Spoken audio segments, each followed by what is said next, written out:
This is something where I just have to see how it plays. Yeah, you do. I really can't say. I think ultimately you probably will want a death fee. You're just going to have to iron out exactly what that number should be for the SR penalty. I think that's where the work is going to come in, and there's going to probably need to be some adjustment. Yeah. But I think there should be some kind of SR penalty for dying, probably. Activision devs do not play their own game. 3,000 devs can't figure out how to add a reconnect feature to a AAA title, I guess. I don't know. Because Infinity Ward doesn't tell their consumers anything. Maybe that'll take some of the sweats away from Shoot House. You can cope about that, for sure. Thanks for tweeting, at least. Thanks for doing more than Infinity Ward has done. They just keep tweeting about the soccer bundles in the store. Things that are bad. We've got a couple words. Why don't you kick it off, Tanner? This is going to be a longer section than the first part you guys heard. Change it, obviously, of course. We're live. Boys and girls, welcome to the Dropshot Call of Duty Podcast Patreon bonus episode number 398. Patreon episode, My name is Casey. You're doing a live Patreon bonus episode? Yep, Patreon bonus episode number 398. Dude, that is so weird. Yeah, that's not what we're doing, actually. Regular butted episode 398. Regular public chock full of ads episode number 398 is what I meant to say. Chock full of them, yeah. Welcome to the show. So today, we have a big episode for you guys. Today, as promised, we will be talking principally about Fortune's Keep Resurgence, and more than that, Resurgence Ranked in particular. These are obviously connected because when Resurgence Ranked will launch, it will be only on Fortune's Keep. So obviously the map is going to come up, the play space. However, we did talk a lot already about the map itself on Wednesday. We went through all the POIs, talked about some of the new features that they indicated in the blog post. So we're not going to rehash those things, but we still have some new thoughts on the map itself. But again, more than that, we're going to be talking about Ranked, specifically Ranked Resurgence, giving some details, our thoughts on those things, etc. And in addition, we've actually watched some of the content creators' videos of them having played Ranked Resurgence on Fortune's Keep. So a couple of additional little observations, I think, to note on the map now that we've actually seen gameplay of it, at least from their perspective. Now, before we get started, quick little announcement here. We are once again sponsored. Finally, we did it. Tanner has been reaching out to brands, all the brands, with no scruples, no discernment, no care in the world. He's emailed, Halliburton, SBMMOFF, the IDF, the Houthis, Hamas, ATF. Hezbollah, the ATF, the DNC, the RNC. We don't care. It doesn't matter. We just want money, right? So we've been doing that. And luckily, finally, we have finalized a glorious sponsorship for this program for this month. And you will be hearing an ad for it, a considerable ad for it, in this episode. Unless you're a patron, patreon.com/thedropshot, you get ad-free episodes. But oops, you're actually kind of getting an ad already right now, even if you are a patron. Scammed. So if you're a patron and you want to support the show extra, and you want to dunk on kids in Warzone or multiplayer, check out our new sponsor, SBMMOFF.com. This is a VPN for Warzone and multiplayer. basically was built for COD. Obviously, SBMMOFF is the website name. Yes. Use promo code Dropshot, get $5 off. It's a one-time purchase. You get it for life. Tanner, in fact, bought SBMMOFF's services like 2 years ago. Yeah, back in and Caldera. he still has it. Mm-hmm. Yeah. So that was one of the reasons we reached out to them, obviously, is we've used it and it worked. So like Tanner can personally vouch for it. And I guess I can as well, because he used the VPN. I was in his party, and then I was just dunking on kids from the DRC or whatever. And it was fun and exciting. And you can do that too. Go to SBMMOFF.com, use promo code Dropshot. You get $5 off. And then again, it's a one-time purchase. You get it for life. Yeah, it's now, a good, yeah. If you don't want to hear that ad again, patreon.com/dropshot, you get ad-free episodes. But even if you are a patron, if you've been in the market or thinking about a VPN, or you're getting mad that everyone's wall hacking and doing nuke contracts on you and 360 no-scoping you, and you want a VPN to not have that happen to you, and if you want to support the show, we would appreciate it. Use our promo code so that they know we sent you. Yeah. Obviously. This is a great way to support the program, engaging with all our sponsors. And this is our latest one. And you will hear another ad. Yeah. You will hear another. Yeah, well, yeah, you'll hear one in this, and then you'll hear another 4 this month. So get used to it. You're going to hear so many. Chocked full of ads. Yeah, that's what we do. Chock full. I would love to do an hour podcast. This is my goal. An hour podcast, 54 minutes of that is just ads, sponsorships. You know, that'd be great. But yeah, so yeah, give it a shot. Seriously though, the price, like right now, it's only $50. You get $5 off with our code. $45 for lifetime service.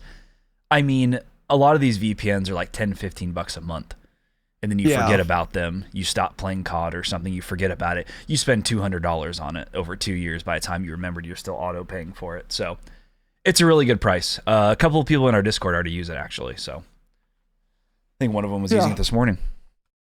That is entirely possible. So yeah, thanks to them. And you know, again, you'll see more of that if you're not a patron. So much appreciated on that front. Now, besides that, I don't really think we have any other announcements. We haven't done any Patreon episodes yet. And for those of you who are patrons, we will, this month, luckily, we'll start rolling out the bonus episodes earlier than last month, because we're getting season 2 next week soon. So we'll have a more consistent schedule on the bonus episode front for this month, which will be nice. But we, of course, will be waiting until season 2 is done, or is out rather, and we've engaged with it some. So it's going to be really good month for the Patreon this month, especially because this is a big season. Exactly. There's a lot of new content, unlike season 1 Reloaded. Yeah. So we're going to have a lot to talk about in terms of new content for those bonus episodes. So yeah, seems like a giant W. No new ones are out yet, besides the ones from last month, which you can of course still go listen to. And if you're listening for the jingle, here it is.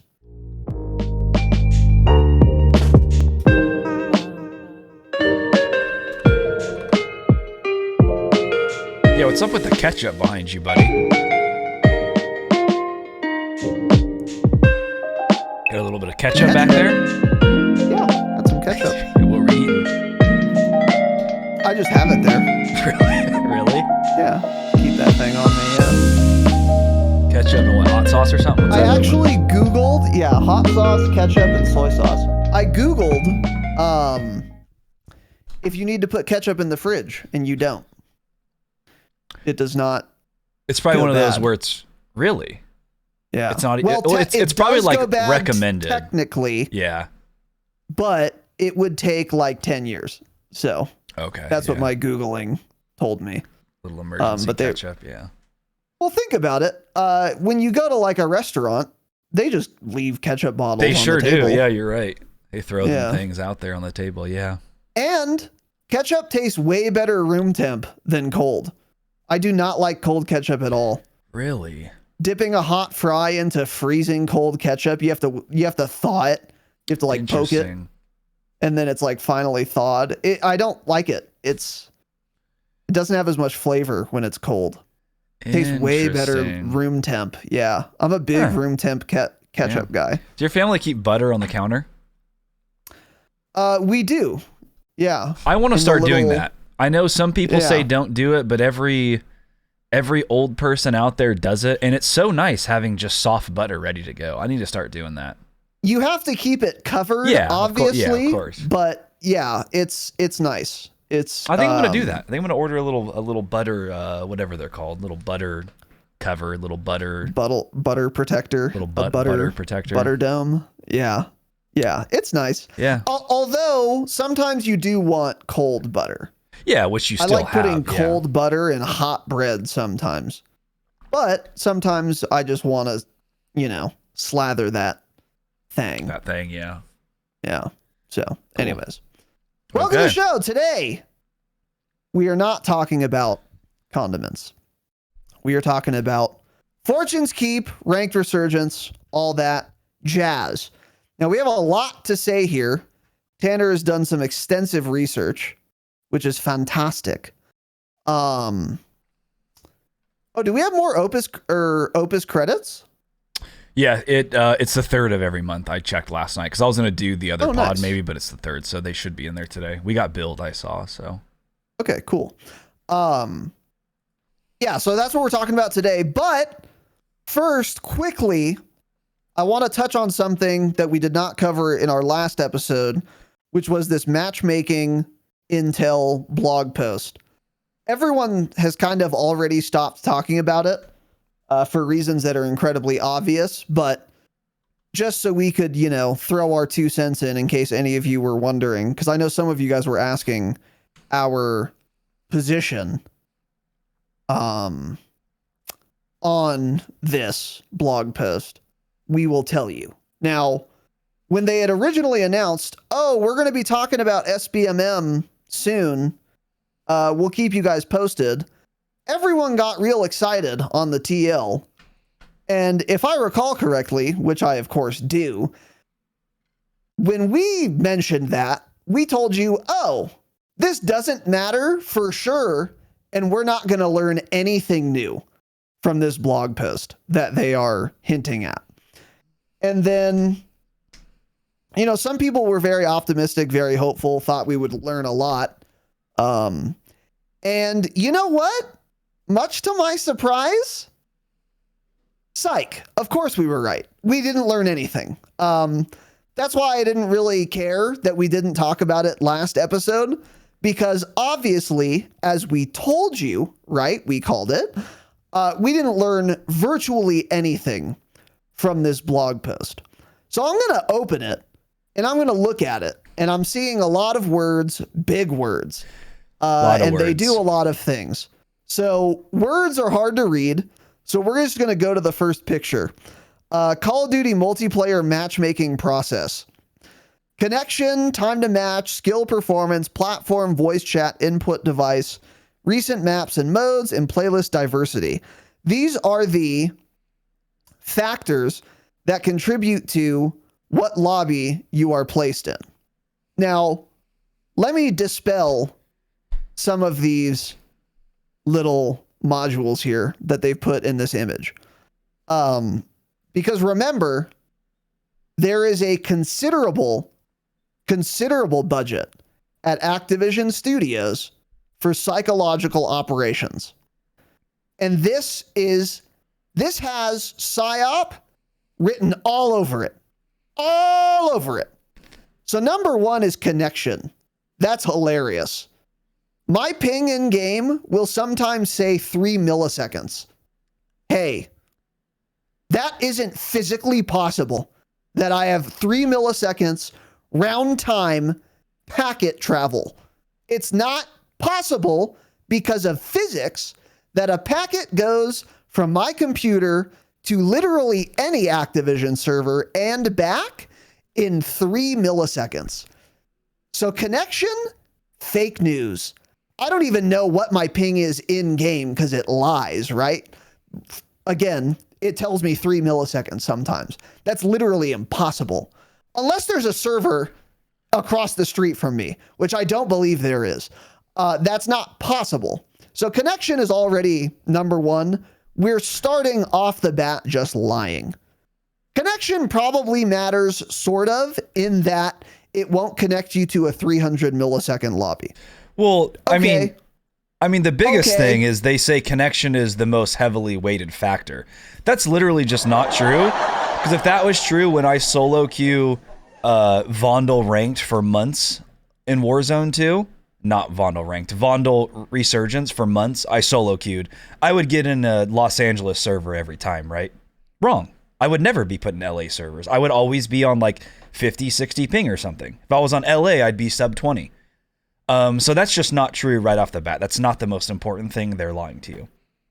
Correct. If that were the most important thing and I was playing solo, there is no reason for me to ever be on a server that's in Chicago or something, right?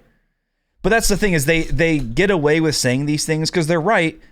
Connection definitely is involved in the matchmaking progress, because you're right. I'm never put in a 300 ping server in this game. But what they leave out is, like, when they say connection is important, they basically mean you're going to get put in a server in the United States if you live in the United States. And that's it. And yeah, it's not putting you in the closest server ever. Yeah, ping is king, but not really, though. Because we could give you lower ping, but we just choose not to. Because exactly like you said, there are servers in Los Angeles, California, or maybe Anaheim specifically. They're, for most of you, those are the same thing. They're very close to each other on a countrywide scale. Those servers exist. That's where Tanner is closest to.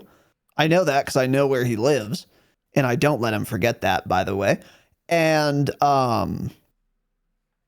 we are rarely on LA. I'm not kidding. Like, rarely on LA servers. Yeah. So yeah, ping is not king. So and that's playing solo lying. Too. And yeah, the person in chat saying they didn't say this list is ordered in terms of weight or priority. It literally says right here, connection is the most critical and heavily weighted factor in the matchmaking progress. So for that, they do. You're thinking about this next section down here, which they also lie on.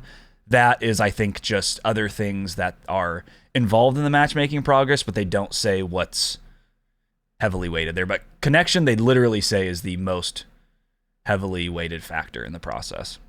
And that's obviously not true. Yeah. So, cool. Time to match is the second most critical factor, according to this psychological operations propaganda piece. I don't have anything to say on this. Let me be clear. If I need to wait an extra 30 seconds so that I can get on a 20 millisecond ping server instead of an 80, hey, I'll wait. But that's not, again, how it works. So, I mean, I will also add, however, matchmaking time has almost never been an issue in Warzone. There have been like a couple times where it was like, dang, this is taking a long time, but that's like never the case. So I don't know. And Caldera used to take minutes to find a server at the end. You'd wait like 3 to 5 minutes to even connect to one. Yeah, there were times when it was bad, yeah. But for the most part, it's fine. So I don't know, whatever. I don't have much to add there. And then the next ones are also important, but they are supposedly less important than the former two we mentioned. Playlist diversity. The number of playlists available for players to choose from. So I don't know what that means. I pick what playlists I'm queuing for. So what does this mean? Does this only come into account if I'm queuing like a mosh pit playlist? I think they're just trying to make it to say what is obvious, which is like the SBMM will be different if there are 2 playlists to play in the game versus 40, which is obvious. It like super obvious, but that doesn't, yeah, like if you're queuing for one specific thing, that doesn't directly interfere with your matchmaking process. I don't fully understand what they mean by saying that either. It's kind of dumb, but whatever. Yeah, I still don't. Yeah, I don't get it. Recent maps and modes. So considering maps you've recently played on, as well as your mode preferences, editable and quick play settings. So that makes sense, I guess. And I don't often play the same map twice. Like if I'm queuing only Dom, I'll usually get like one map and then not that map again. So Yeah. that makes sense. I can see that. And that's fine, by the way. That I wouldn't have an issue with. Skill/performance. I like how they just kind of like sandwich it in. Yeah. They pretend like it's just like yet another factor among many. When this is obviously actually number one, but okay. This is used to give our players the opportunity to have an impact in every match. Yeah, got it. So we knew that.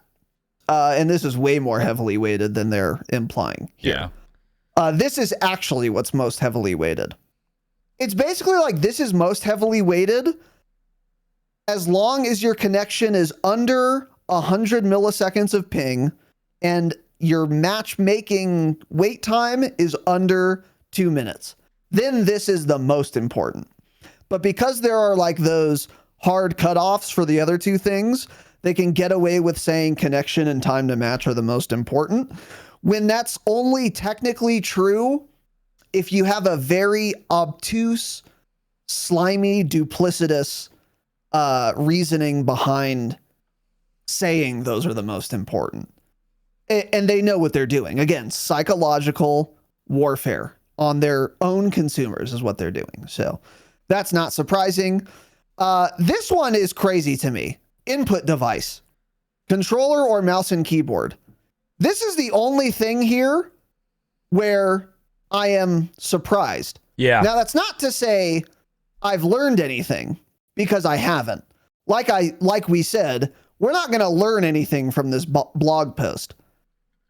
And I still don't know what this means, so I haven't learned anything. But I'm curious what this even means. What input device I have changes what lobbies I have. Hey, I queue on keyboard and mouse all the time. Guess who's in my lobby? Controller players all the time. All of them are on controller. So I don't know what this means. I mean, if I were on controller, would I be in KBAM only lobbies? Probably not. People guessed this a while ago, and I agree. When the game first came out, when like MW3 and MW2 first came out, and there are a lot of people playing, we got into a lot of KBAM only lobbies, because I remember saying that all the time at the launch of both those games. When there are enough people searching and trying to queue for a match, you will actually get put in basically KBAM only lobbies. That was definitely happening. But as people stop playing multiplayer as the year goes on, it doesn't matter anymore. And Warzone certainly doesn't matter, because there are too many people for them to try to put like a KBAM only lobby. I mean, I don't know the last time I saw a KBAM player in Warzone. I don't even know. So yeah, this is definitely noticeable at times. This happened, at the launch of MW2 and the launch of MW3. I remember some things going around Twitter where it's like, I think they're actually like, maybe there's input matchmaking finally, because there were people always posting screenshots of KBAM only lobbies, and it happened to me too, but that's just not the case anymore. Interesting. As people I could believe that. I could believe that. I don't recall. I never pay much attention to this because I just assume everyone's on controller usually. But yeah, maybe at launch they were doing this. I'll take your word for it. So that's a good thing, by the way, I guess. If they can do it. I agree. Yeah. Platform, so PC or console. That's another good thing. If they can do it, they probably should have like PC only or console only lobbies, or as close to that as you can, because obviously you'd rather be on PC. And then voice chat enabled or disabled. That's interesting as well. Mm-hmm.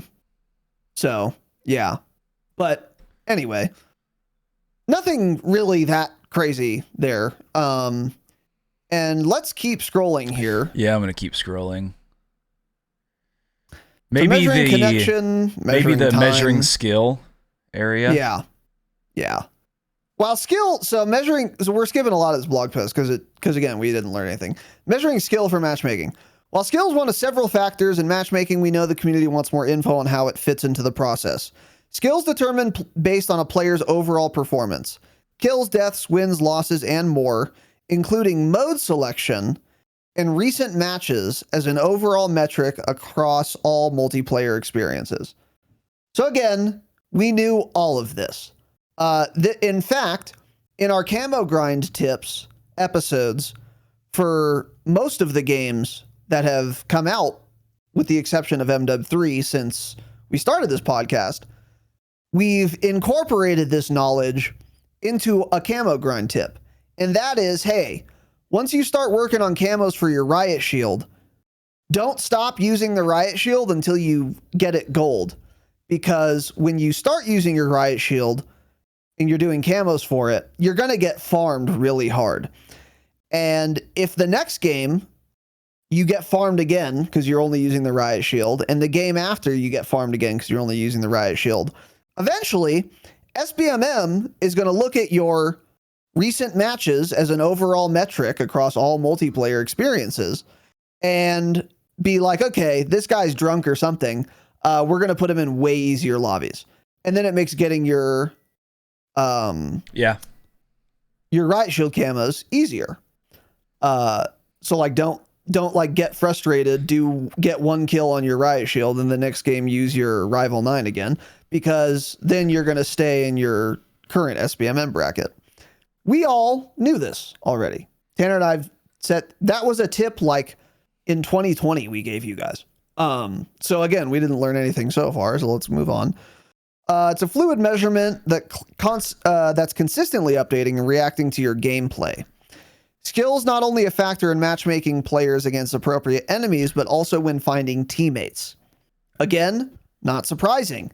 We've complained, and many people have complained, oh, I'm facing a 4-stack of like challengers, CDL players, but everyone on my team doesn't have 2 hands. What's going on? Well, your skill is being factored into which teammates you have.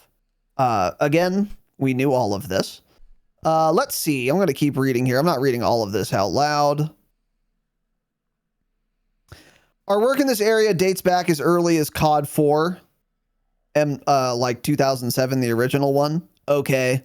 Yeah, it was that's implemented for finding teammates, but not lobbies, obviously. So yeah, this is another thing they kind of get definitely slimy with, is they make it kind of sound like to the average person reading this one thing like, oh, SBM has been a thing since 2007. Yes, but not nearly to the extent that we have it now. Not nearly. I mean, they would make fun of Christmas noobs themselves, right? Because people get on the game, they get destroyed by the people that play the game. It was not nearly the same system we have now, not even close. And a former dev had even like commented on this, and it was like a tweet that went kind of viral about this part. He like commented like a horse emoji and then a poop emoji to that part, like saying that's a lie, basically. Yeah, which it basically and it's like, well, is. yeah, it's like there's, to an extent, in most games now, like most FPS games probably, there is some form of skill-based matchmaking. But CODs is very strict and very crazy, right? But a lot of these games, it's like, yeah, this guy has a 3 KD. Maybe we shouldn't put him with this guy who has a lifetime 0.15 KD. Let's put the 0.5 KD in there with him instead of the 0.15 or something, right? So there's like, a lot of games have this, but CODs is just a lot different and very, very, very strict when it comes to actually placing you against people at the same skill level. Yeah, for sure. And like, they say that they've done some form of, skill has been implemented in the matchmaking process since COD 4 in 2007. What that means is they would form a lobby based only on connection, and then there would be 12 people in the lobby. And then it would divide those 12 people into 2 teams of 6 based on every player's skill. That's what they used to do, which makes sense. I'm in favor of that kind of skill-based matchmaking. But it's not really skill-based matchmaking. It's skill-based team balancing. That was ping-based matchmaking, connection-based matchmaking. And then after the lobby was formed, it was skill-based team balancing. But connection was actually king back then. Now, that is not at all what they do. And for them to attempt to conflate the matchmaking of 2007 to the matchmaking of 2024 is slimy and absurd. Obviously. Slime balls, yeah. No one had a problem with team balancing. Everyone has a problem with what we have now, though. If you're going to give us a ranked mode, Have your SBMM in the ranked mode. Don't have it in the casual mode, obviously. So, anyways.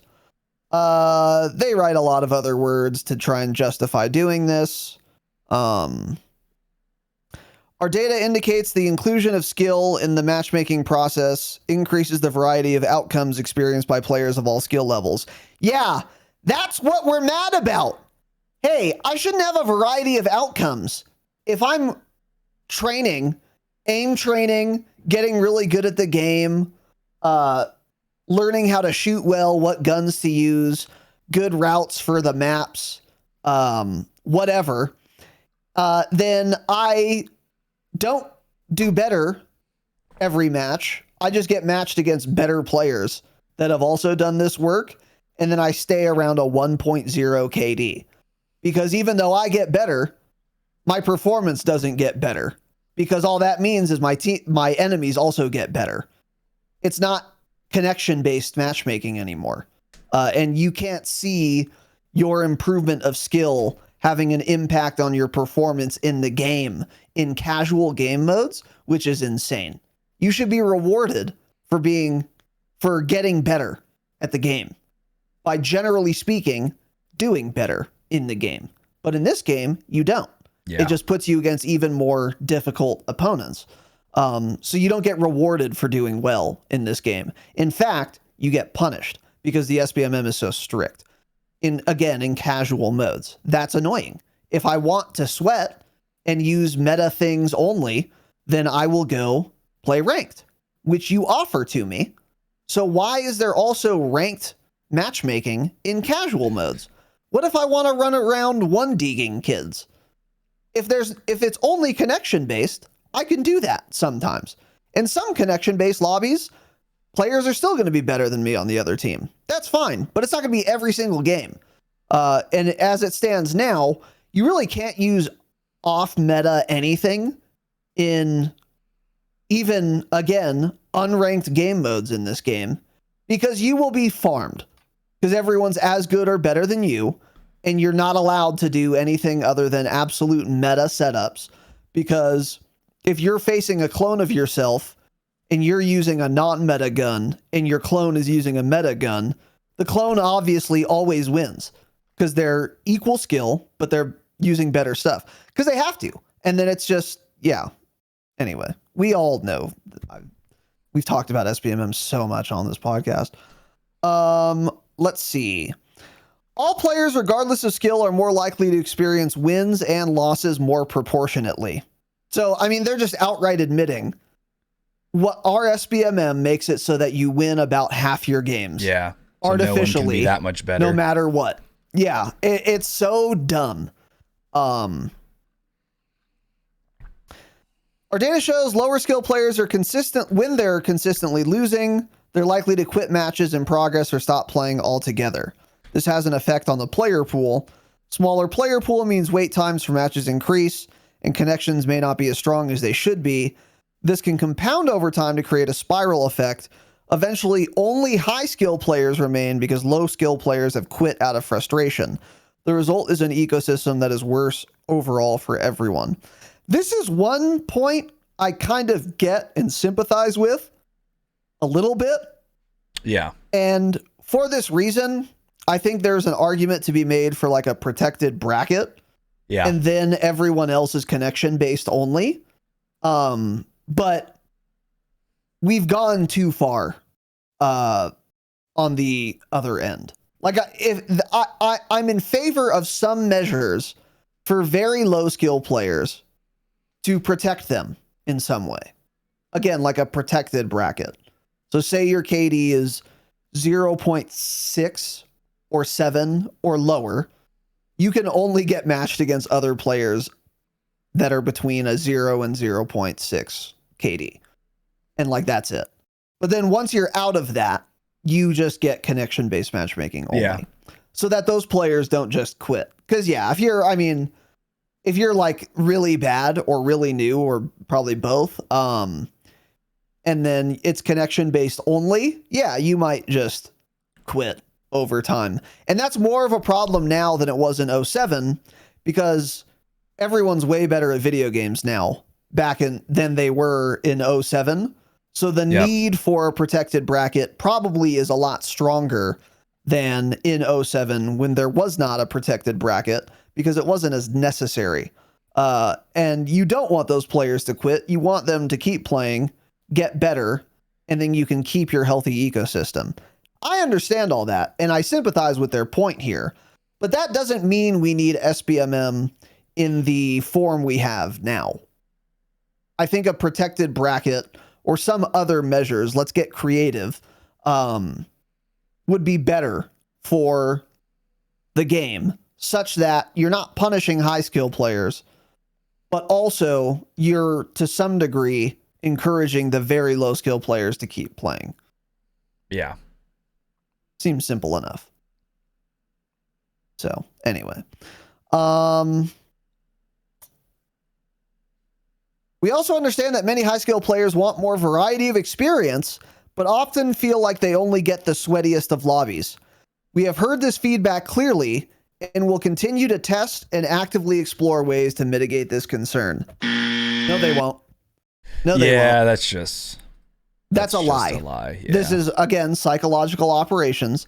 They know that high skill players are going to keep playing the game regardless, so they can just punish us and we'll just sit there and take it like good little boys and girls, and we'll buy their next game anyway. And they know that. They have the data to support that. So they're not going to do anything to make us happy or feel better.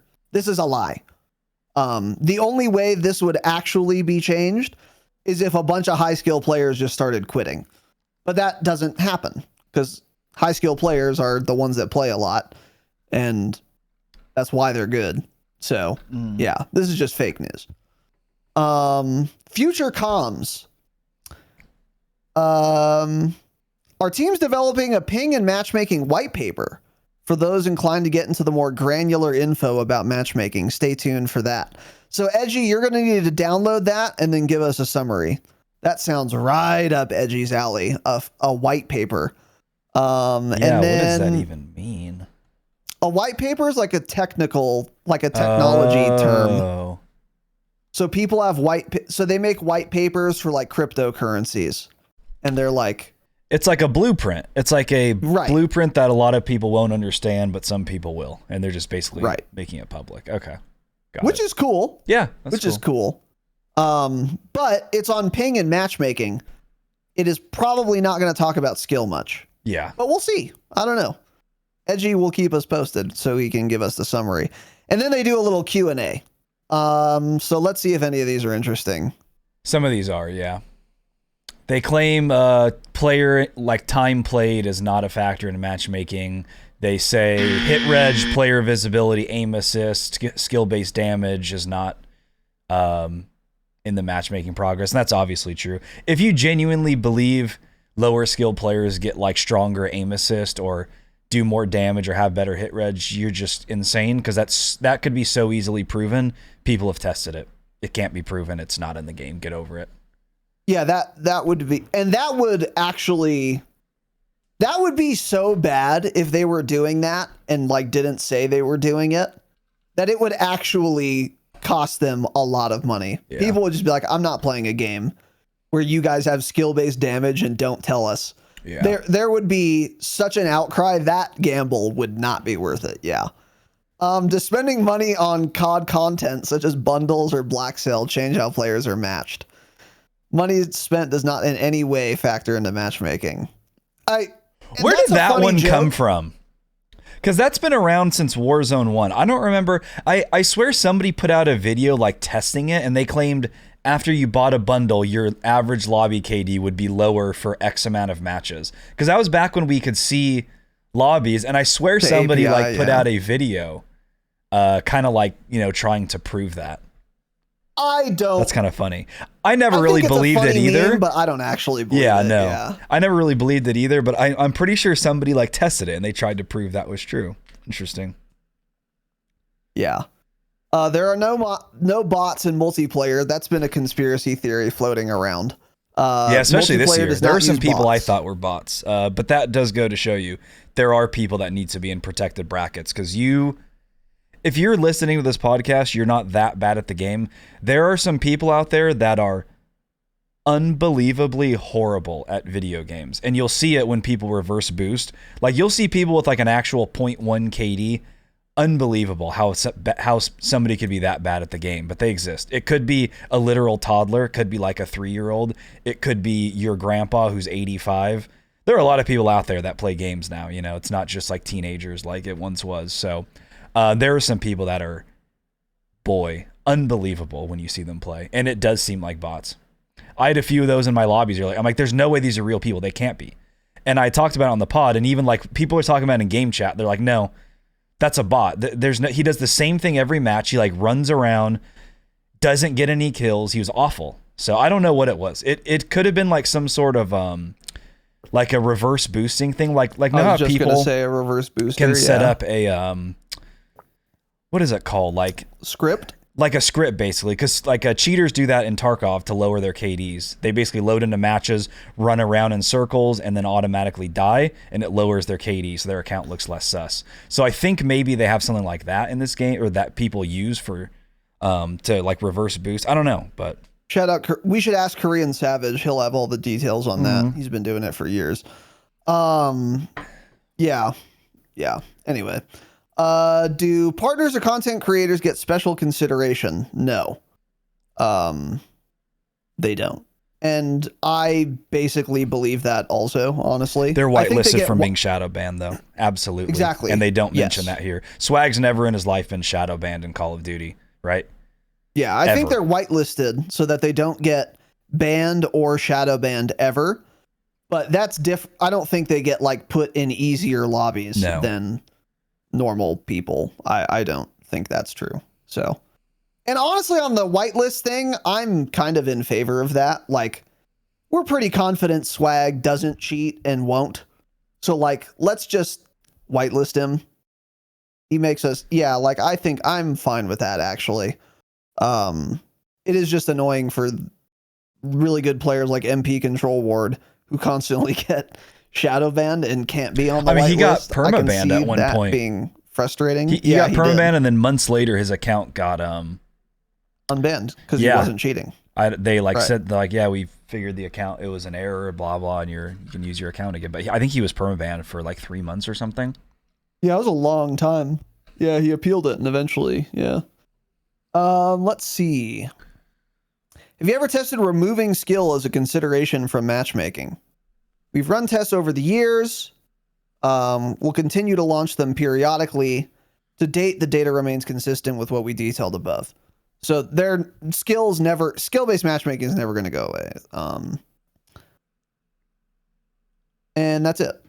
So, yeah. Again, like, this was a huge to-do on the timeline for a day because there's not much here to talk about, honestly. I mean, is any of this surprising to any of you? Because it's not to me. Did we learn anything here? Also, no. I mean, I knew all of this already. We all did. Yeah. And you guys should have known that that was going to be the case because we told you so. Now, one thing that surprises me a little bit, maybe, is that they're going to release a white paper on how their ping and matchmaking works. I don't know if that means the white paper will only be talking about connection and how that impacts matchmaking, because that's what it implies since the word ping is in the title, or if that's going to mean ping and every other factor as well that goes into our matchmaking, including skill. If the latter, that would actually be interesting if they're not lying. And I would be curious to see that. But until we get that white paper and there's actually something novel in there and something we can learn, I am withholding praise. I don't think this is a praiseworthy blog post. We didn't, again, learn anything we didn't already know. Although, I'm glad they've admitted there is skill-based matchmaking officially, finally. That's a good thing. That's the main thing of all this, is they have finally admitted skill does come into play, which is like, it's cool they finally did it, because a lot of people have said that for a while now. It's like, just come out and at least say it, because they would keep it so secretive. And at times, didn't they just flat out deny that skill came into play? I think they have publicly, but maybe they haven't. Maybe we've just kind of assumed because we said they on an ignore episode everything. Once there was a quote from a high up employee at Activision or one of the dev studios, but I think it was Activision themselves. And the quote said, "There is no skill-based matchmaking in large-scale game modes, including Warzone." That was Infinity Ward. I'm pretty sure that was Infinity Ward, dude. That would be the least surprising we need to look of this all up now, possible. because I'm almost people positive that was one of the Infinity Ward heads. Now I have to find this. Pat Kelly. Yeah, that was Pat Kelly. Yeah. Was that Patrick Kelly? That's who it was. So Pat Kelly, who's like the head of Infinity Ward now or something, was the one that said there's no skill-based matchmaking in large-scale game modes. So to be clear, he was just lying. There's no way you're the head of a dev studio and you didn't know there's SBMM in Warzone. He was lying. That was a lie. And that's why they kept it under wraps for so long, because they didn't want to come out and admit it later, so then people could look back and be like, hey, wait, didn't that guy lie about this? But they figured enough time has passed and people are so mad about SBMM now that everyone's going to forget Pat Kelly lied to the consumers. Okay. At the time, they planned on never talking about SBMM. We've talked about when devs have gone on interviews or had interviews with people or streamers or whatever. There have been leaks that say, yeah, they're going to be on this, whatever, they're going to do this interview. But before they agreed to the interview, they explicitly said, no questions about skill-based matchmaking.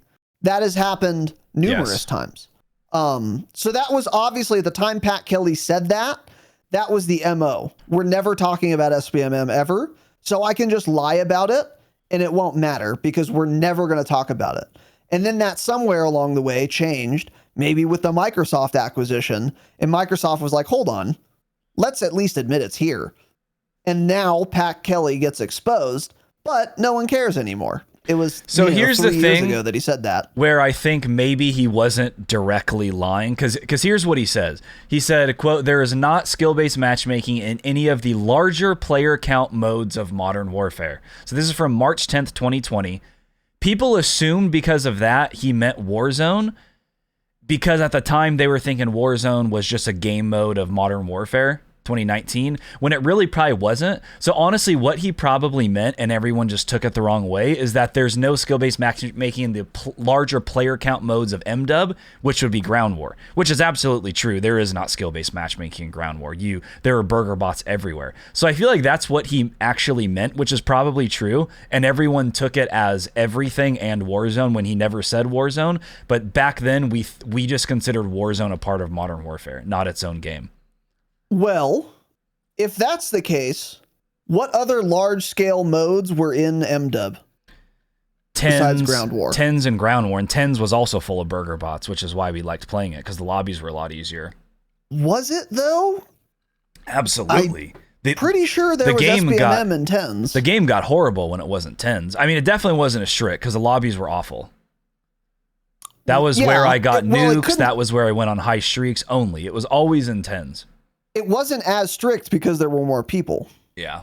That's my contention. You got in a lobby with Nate Gibson and he dropped a nuke on you, right? I don't remember when that was, or like what mode that was. That was Tens, and it was on... I know it was on Arklov one of the Peak, maps but I don't remember if it was on Tens or anything. Arklov. It was like very early in MW, yeah. MW 19. Oh, you're saying it might have been 6s? Yeah. Interesting. I thought it was 10s, but maybe I don't not, even remember if the game launched with 10s. I don't remember.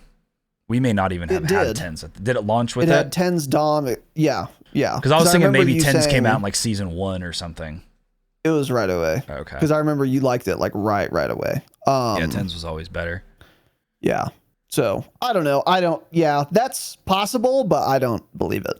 Because I think there was SBMM in 10s. It was less strict because there were more people, but there was some. So even if he was only referring to Tens in Ground War, he was still lying.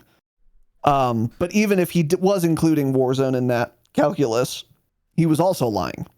So whether he meant Ground War and 10s or Ground War 10s and Warzone, if there was SBMM in 10s, which I would contend there was, then he was lying either way. Yeah. So I hate Pat Kelly and Infinity Ward. They're not a good studio. They're not a development studio. They're a PSYOP. So either way, yeah. Regardless, that's it for the matchmaking blog post. Yeah. Let's move on here. So, yeah. We will keep our eyes peeled for that white paper, though. That's one thing that maybe we will actually learn something substantive from, and that would be interesting. Next, the season 2 blog post. Okay, so I just put this in there for us. We already pretty much went over the interesting stuff. Correct. I mean, the other things to cover, like it breaks down exactly how the SR works, which is it's like the same in ranked Moz by the end of it. First place 150 SR, second 125. It's just I kind of put that in there in case we needed it. Right. I really don't think we do. Yeah. So again, just to quickly go over this, this was a section we skipped in our last episode. COD Warzone Ranked Resurgence. So this is coming out very soon after the launch of Season 2. As we mentioned, it's going to be trios only, and it's going to be on Fortune's Keep only, and it's going to be a Resurgence. Fire sale and restock will happen at fixed circles, and no other public events will happen. There will be no turreted vehicles. There are other restricted gameplay elements, just like, again, in Ranked BR. And there will be buy station inventory adjustments, again, just like in regular BR. So the skill division stuff and the rewards, yeah, whatever. This is all basically the same. There's still going to be the SR forgiveness, the deployment fees, the demotion protection, the match canceling, the squad back out, the reconnect, all that stuff. So we're not going to go over anything there. But alterations is one thing we will be going over. The alterations really are just the values rather than new mechanics. So instead of getting, like 30 SR, if there are only 10 teams left, in this mode, you only get 15 since there are fewer teams. Yeah. So we're not going to read numbers at you. But these things make sense. Like, obviously, you want to reward points based on placement, based on what percentile of the lobby you are in, not the actual value of how many teams are left. Because, yeah, that's going to change depending on how many teams there are. And then the kills and assists, I'm just going to read these, actually. When there are 9 or more teams, you will get 5 points for a kill/assist, and then you will get 2 points for a non-assisted kill, meaning you didn't do any damage, but one of your teammates killed the person. If there are 8 teams left, between 4 and 8 teams left, you will get 7 points a kill and 3 points per non-assist kill. And then when there are 3 teams left, you'll get 15 points per kill and 7 points per non-assisted kill. So I know those values are different than regular ranked was. I don't think they are. I think it's just the teams remaining is different. The teams remaining, yeah. That's what I meant. It was still 15-7, 7-3, 5-2. Yeah. So yeah, so that's correct. Yes. And then there are new seasonal SR challenges. Begin each ranked play season strong. And ensure you rank your way out of early divisions rapidly by earning bonus SR rewards for completing challenges. Visible in the front end menus, the following challenges can be completed once per season. So now we're getting to a new mechanic. The first kill or assist you get in a season, you just get 100 SR. Once you've gotten 10 kills or assists, another 100 SR. Same with 25, 50, and 100. If you get top 8 for the first time, you get 100 SR. Top 5 for the first time, 100 SR. Top 3, 100. And then your first win for a season, you get a bonus of 200 SR. This is cute and cool, but I don't think it really makes sense. I don't know. I don't know if we needed it, but I don't know if it harms anything either. Because your rating is going to be, I don't know. What are your thoughts on this? Maybe this is good for very high skill players to quickly get to the rank they ought to be at.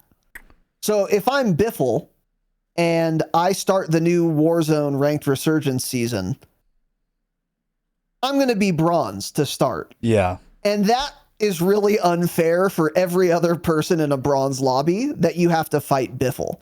So you want to get Biffle directly out of bronze as quickly as possible.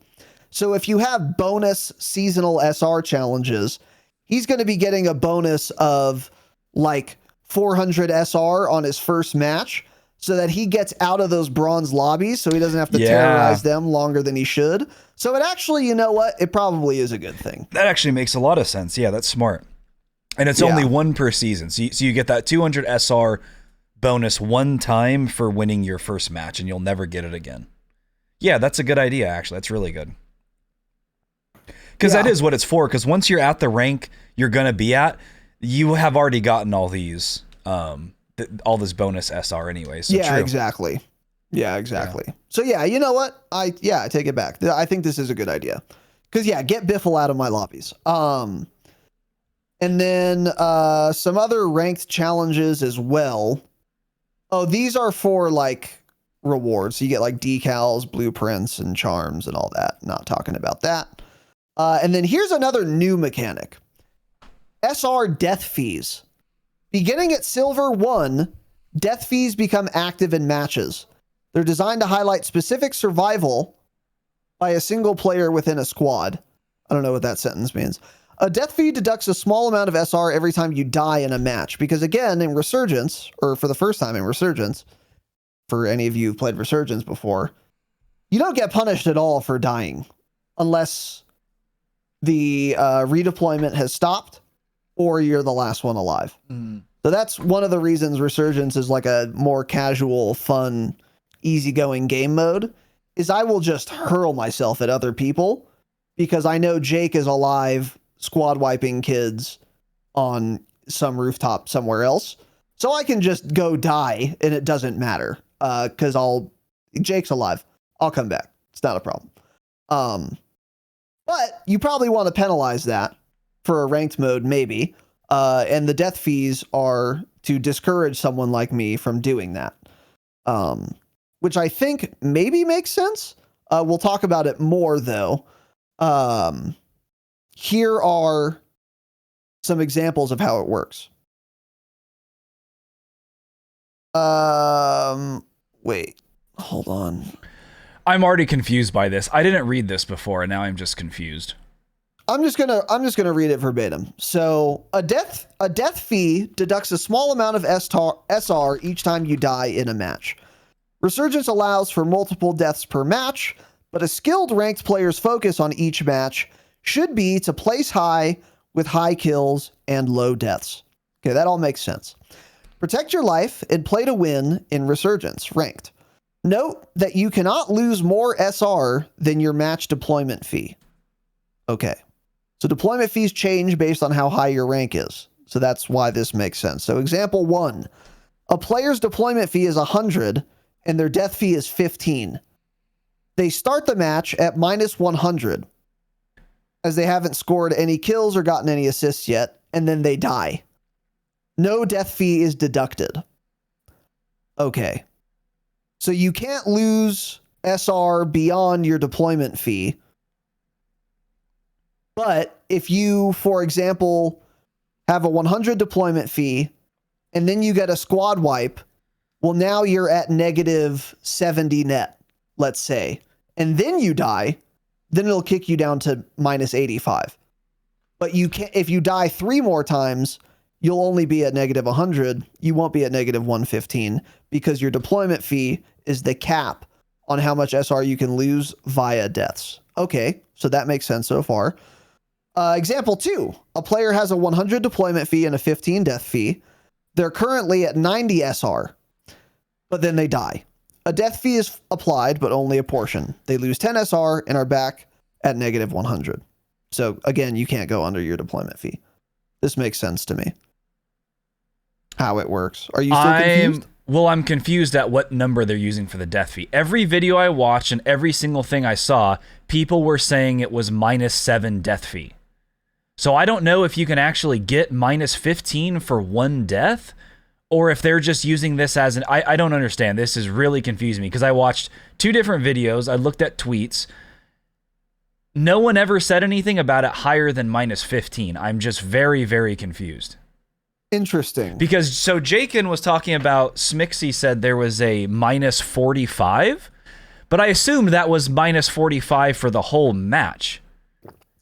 There's no way you can have -45 for one death, so I'm just very confused, because in T-Captain-X's video, unless he's just spreading fake news, he said it starts at -1, and it goes until you get -7. Which is like top 250. I think he even said at top 250, your death fee is -7. Iridescent top 250. So maybe what he said was it was -7 at iridescent, and then as you gain SR, the higher you go in iridescent, maybe that death fee does go up to -15. Like once you're in top 250, you're all -15. I don't think it's that important because well, it is, because that's a big death fee for dying one time in Resurgence. That's a lot. -15. I just mean, yeah, I guess you're... I mean, that's insane. That's what I'm confused about. I just mean, to understand the mechanic, it's not important what the death fee is. Yeah. But you're right, obviously. We need to know what that number should be, and they don't tell us in the blog. So it sounds to me like, according to the content creators, the death fee will scale just like your deployment fee does. Yeah. So at Silver 1, your deployment fee is whatever. And then at Iridescent, your deployment fee is a lot higher. Yeah. I guess the death fee will probably mirror that, although obviously not the same numbers. So your death fee will start at -1, and then once you get top 250, it becomes -15 or whatever it is going to be. We don't know yet, but that's what it looks like. It's going to scale just like the deployment fee. That's weird to me, by the way. But again, we're going to talk more about this. We've written some notes down. So that's just how it works. So one of the new mechanics, again, is the death fee.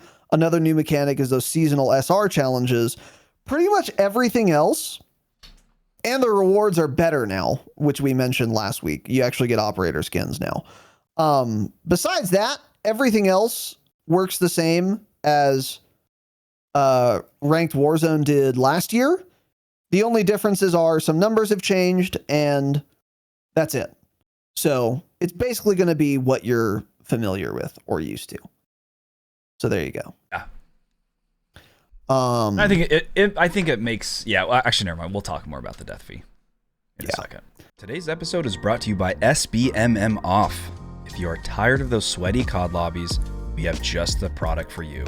Go to SBMMOFF.com and use code DROPSHOT for $5 off their lifetime VPN and geofence.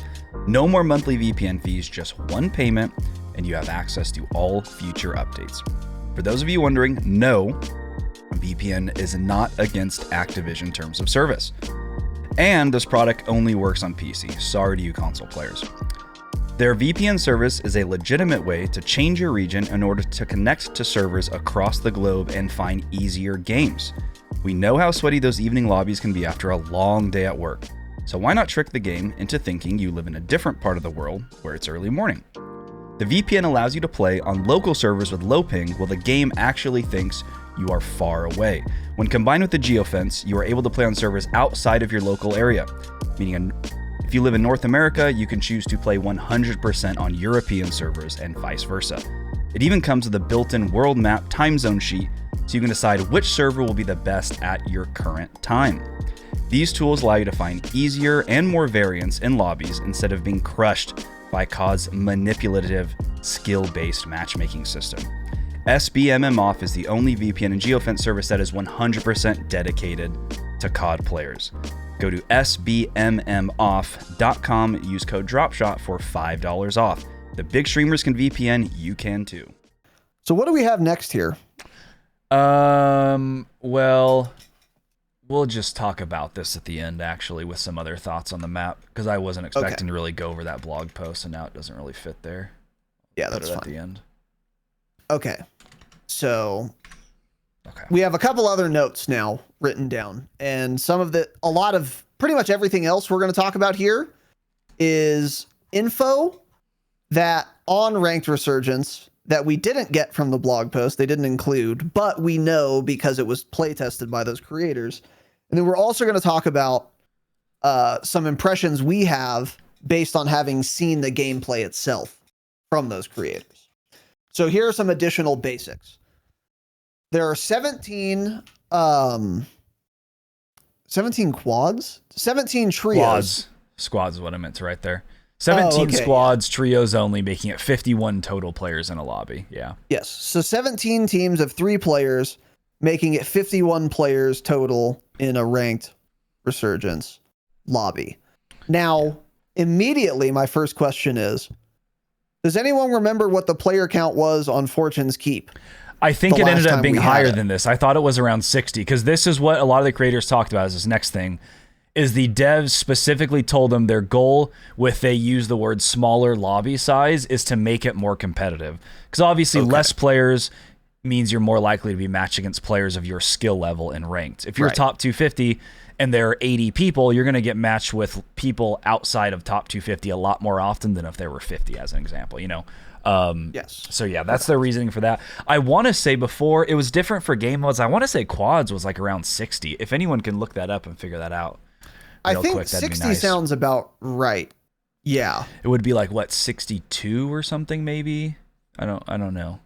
But if someone could find that, that'd be nice. Another thing here right away. So we're getting Fortune's Keep Resurgence, right? They would not answer whether or not Ranked Resurgence will come to Rebirth, Ashika, or Vondel. They would not answer. They kind of just said, we'll see, but it sounds like we may just have Fortune's Keep ranked, and that's it, which I think is a little weird, but I don't know. We'll have to find out. I could see Vondel, because Vondel is totally different lobby sizes. The map's a lot different. It's sized, but I feel like if Fortune's Keep gets it, Rebirth should also end up having it when we get that, for sure. Maps are similar. The player counts would work well on both of those, and then even Ashika probably, but I don't think... If we have Keep and Rebirth, I don't think anyone also cares to have Ashika in there, so that doesn't matter. But I think Rebirth needs to have it. Yeah, Rebirth and Resurgence players would want that more than anything. Yeah. Exactly. That would be interesting. And I think if you are going to have Ranked Resurgence, you probably should have a couple of maps, and the rating is common among all of them. So it's always trios. Ooh, but then how do you do the player count? Because that's another thing to keep in mind, is that Fortune's Keep is quite a bit bigger than Rebirth Island is. So if you're going to have a ranked mode for both, does that mean the player count is going to be the same on Rebirth? That's what I'm saying. Rebirth is going to feel really, really hot. Because you would have to have it for the SR system to work between the two, right? Or they'd have to have a different SR system. That's what I was going to say next. Is like, okay, and if the player count's going to be different for each map, that's fine, and they can do that. But then they're going to have to adjust the SR you get for being top 8. Because being top 8 in a lobby of 51 players is going to be easier than in a lobby of 80 players. Yeah. And likewise, it's going to be harder in a lobby of, 20 players or whatever. So are they going to do that? Because they would need to. I don't know.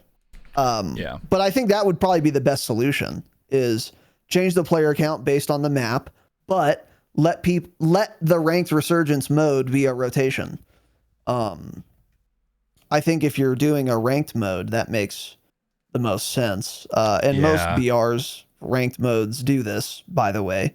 They have rotating maps. You don't pick what map you play. Yeah. Like it would be really dumb if you could get rank from playing on Fortune's Keep or on Vondel, and you get to pick which map you play, you would just always pick like one map. And then there would be two separate teams in top 250 who have literally never seen each other and couldn't, because one of them has one favorite map and the other one has another one. That would be incredibly silly. So you'd have to have them be like a mosh pit, essentially. And also, if you are going to do that, you're going to have to change, the lobby size. And then you're going to have to change the, placement rewards or whatever. I think that's all doable, but it's something to keep in mind. So when they increased the player count on Fortune's Keep and quads, they went from 40 to 52. So this is basically the larger player size lobbies we had. So I'm not sure why they described it as a smaller lobby size. Maybe they're just thinking, a lot of people think Vondel now, which is like 70 or so it's smaller than that. Not really sure there. Weird. But the other thing, if they end up doing Rebirth, that they would have to do is they could not show you what map you're queuing for until you're into the match, right? Because otherwise people could see that they're starting to load in like, okay, it's going to connect you, looking for 8 more players, it's Rebirth. And you're like, no, I don't want to play Rebirth. You instantly back out. And you can lobby shop that way too. So they would literally have to hide it. So you're connected to the lobby and you can't back out. Yeah. But I don't know if I could see COD ever rotating maps. I think if anything, when we get Rebirth, maybe we'll have that season be Rebirth Resurgence instead. I don't know if they would ever rotate them between the two. Yeah, I think that's probably more likely, honestly, is they'll rotate them, but not like the way they rotate them now, where it's like every 15 minutes is a different map or whatever. They'll rotate them by season or like mid-season. So like season 2 launches, it'll be Fortune's Keep, for example. And then season 2 Reloaded, Ranked Resurgence is now only on Vondel. And then it's Vondel only from then until season 3. And then Ranked Resurgence is only on Rebirth or whatever. That seems far more likely to me. I think this is also okay. But ideally what you would want is like a rotation of all of them, dynamically per day or whatever. So either way, I think it's kind of okay. But yeah. So moving on here, on Urzikstan ranked Warzone, by the way, it is coming. We are getting it, to no one's surprise. But there is no date set as of now. All we know, all the creators know, I guess, is that it will not be coming in season 2. So for the entirety of season 2, we will not have ranked regular BR. Is that what you mean? Yeah. So that means the earliest possibility of having big map BR ranked is essentially the middle of March at this point. Again, I don't know. I don't entirely know why they do this. I think it's dumb to wait that long. The game's in a better spot now than it ever was during Warzone 2, right? So why do we not just have ranked? I don't entirely get it. Because also it's like people that want to play ranked generally would much rather play big map ranked. That's the other thing that I kind of want to get to in all this is who is Resurgence ranked made for? Think of all the top Resurgent streamers. What do? They VPN and get 80 kill games. You literally can't do that in ranked. I guarantee you, these guys will play ranked for a very short period of time, realize how competitive and sweaty it is and how it plays so much different than what they want it to be, and they'll immediately go back to PUBG Resurgence. I don't entirely know who this mode is for. I think it's cool we're getting it. I'm definitely going to try it. I don't even know if I'll like it more than PUBG, because same thing. It just ends up getting so sweaty, and Resurgence is not going to play like the Resurgence we're all used to and thinking about. That's, I think, the biggest issue here. And I saw a lot of people talking about this on Twitter too. That's like, who's this mode made for? Resurgent streamers? They're not going to like it. Ranked Warzone players? They're not going to like it as much as they do BR ranked. It kind of seems like it's made for nobody. And it kind of just seems like they're making it because they think they should, because Resurgence is more popular. And yes, that's true, Resurgence is more popular, but adding a ranked mode that, 90% of the player base probably doesn't really care about I don't know. It just seems weird that we're getting this. I think we should have just gotten big map ranked now and add Resurgence ranked in when we get Rebirth or something if you want to do something different. But yeah, I'm not entirely sure who this mode is designed for because I think it's going to miss the mark. As fun as it's going to be, I think it's going to be a miss for players that actually enjoy Resurgence. They're not going to like it. It's not going to be the same thing at all. Yeah, I sort of agree because if you do play Resurgence or enjoy Resurgence, that is like the more casual game mode between that and Big Map. That's obviously true. However, I'm very happy to see Ranked Resurgence, and I think a lot of Resurgence players actually will like that, because I think a lot of the very competitive kill chase players are Resurgence players, and they might love a ranked mode.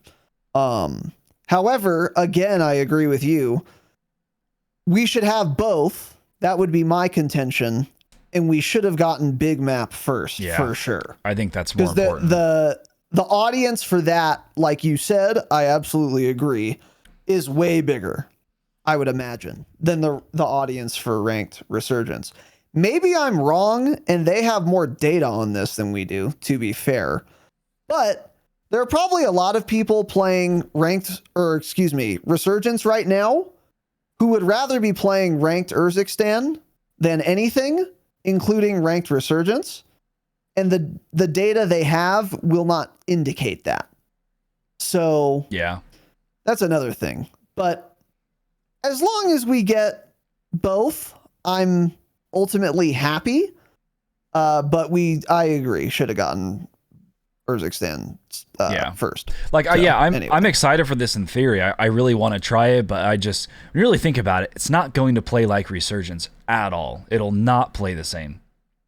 Yeah, we'll get into that. And it's just all weird. The things people get pissed off by is what this is going to be. Yeah. But then, the other thing that was said by all the creators, they asked if Fortune's Keep is in unranked, just public matches on the launch of Season 2. And Treyarch wouldn't answer that either. They said just wait for the playlist updates and info when the season launches. That's weird. So a lot of them are even thinking, what if this is only playable in ranked for the whole season? Who knows? I mean, my guess is like minimum 1 week it's ranked only, to try to force people into rank so their player base is higher and there it looks better. But there is a chance. It sounds like a lot of these creators that got to play it, there's a chance we don't see Fortune's Keep in pubs at all during Season 2. But, we'll have to wait for those playlist updates. They give them to us like a month in advance, so we'll know on Wednesday if we'll have it or not. Yes. Yeah. But yeah, so then kind of moving on from there, basically, what I put together here is just... This is the worst thing that's ever happened to me. What is? This first point in this tweet. It makes me so sad. Oh, yeah. So these next things, I've kind of just put together some tweets from different people. So we got tweets from iSmixy, from T Captain X, something from Charlie Intel, not really important, but yeah, so we're going to start going over these. So this is from iSmixy. She was invited out. Again, they went out to Treyarch in LA to play this for 1 day. No, what's crazy is they fly these people out and they played 3 matches. That's what one of them said in the video is we got to play 3 matches. I'm like, why do they spend all this money, fly people from the East Coast to play their new map for 40 minutes? Like, yeah, obviously they talked to them. They had like a Q&A segment, I guess. So it's probably like hours still. But I'm like, it's 3 matches of Resurgence. I mean, if you getting squad wiped right away, you're done pretty quickly there, man. I don't know. But anyways. Yeah, that is pretty weird. Yeah. So going on to the next thing here with Smixy, this is what she says. So first note, one-shot snipers will be disabled. You still have the opportunity to use snipers, of course, but it will not one-shot. So immediately when I read this, I'm thinking, you know what? Maybe there's a workaround. Maybe they're not thinking about MW2 explosive ammo type, right? And they're thinking one-shot sniper as in a sniper that is one shot by default. So I wrote out this whole thing in the notes, like there's a possibility maybe we have explosive snipers still, that they don't consider that a one-shot sniper because it uses an ammo type, blah, blah. Then I looked at a Charlie Intel tweet and he did specifically say like explosive ammo type is not available. So by the way, just so we're clear, if they're banning one-shot snipers in Resurgence ranked, these will certainly be banned when we get big map BR rank. 1,000%. There will be no one-shot snipers. That's I can why I'm so guarantee disappointed by this. Yep. And okay, if you're gonna do that, this is what we said in Warzone 2. Okay, ban them from ranked, I guess. But we need to have the ability to one-shot by default with numerous snipers in pubs then. We need the ability like we had it at the end of Caldera. Different ranges, some snipers one-shot at any range, the heavier ones. We need that, right? Put that in pubs if you're going to remove it from ranked. That's what ranked is for, making it quite a bit different than pubs in terms of restrictions. So yeah, I honestly didn't expect this. Yeah, I did not expect there to not be one-shot snipers. I am profoundly disappointed. Like you said, if you can't one-shot snipe in Ranked Resurgence, you absolutely will not be able to when it comes to Urzikstan either ranked, and that is really dumb. It's really, really, really dumb and unfortunate. You are making your ranked lobbies so much less varied than pubs, and like therefore less skillful. If you think one-shot sniping is too powerful, then balance them better. You could add, again, like they did at the end of Caldera. I think it was pretty balanced, man. How many people were sniping in Caldera with like a ZRG? A couple. Like 10% of the lobby. That, if it was overpowered, more than 10% of people would be doing it. So like, it was obviously balanced, and it added a new play style option for players. And it also added more variety in your gunfights, even if you opted not to snipe. Yep. Just make them balanced and then have them be in ranked also. Don't do this. Yeah. But they've done it, and they're never going to enable them for sure. The only thing that was going to happen was they were going to launch with one-shot snipers enabled, and then maybe they would have removed them later, but they're never going to go in the other direction. They're not going to start with them disabled and then enable them later. So one-shot sniping will never be possible in any version of Ranked Warzone this year.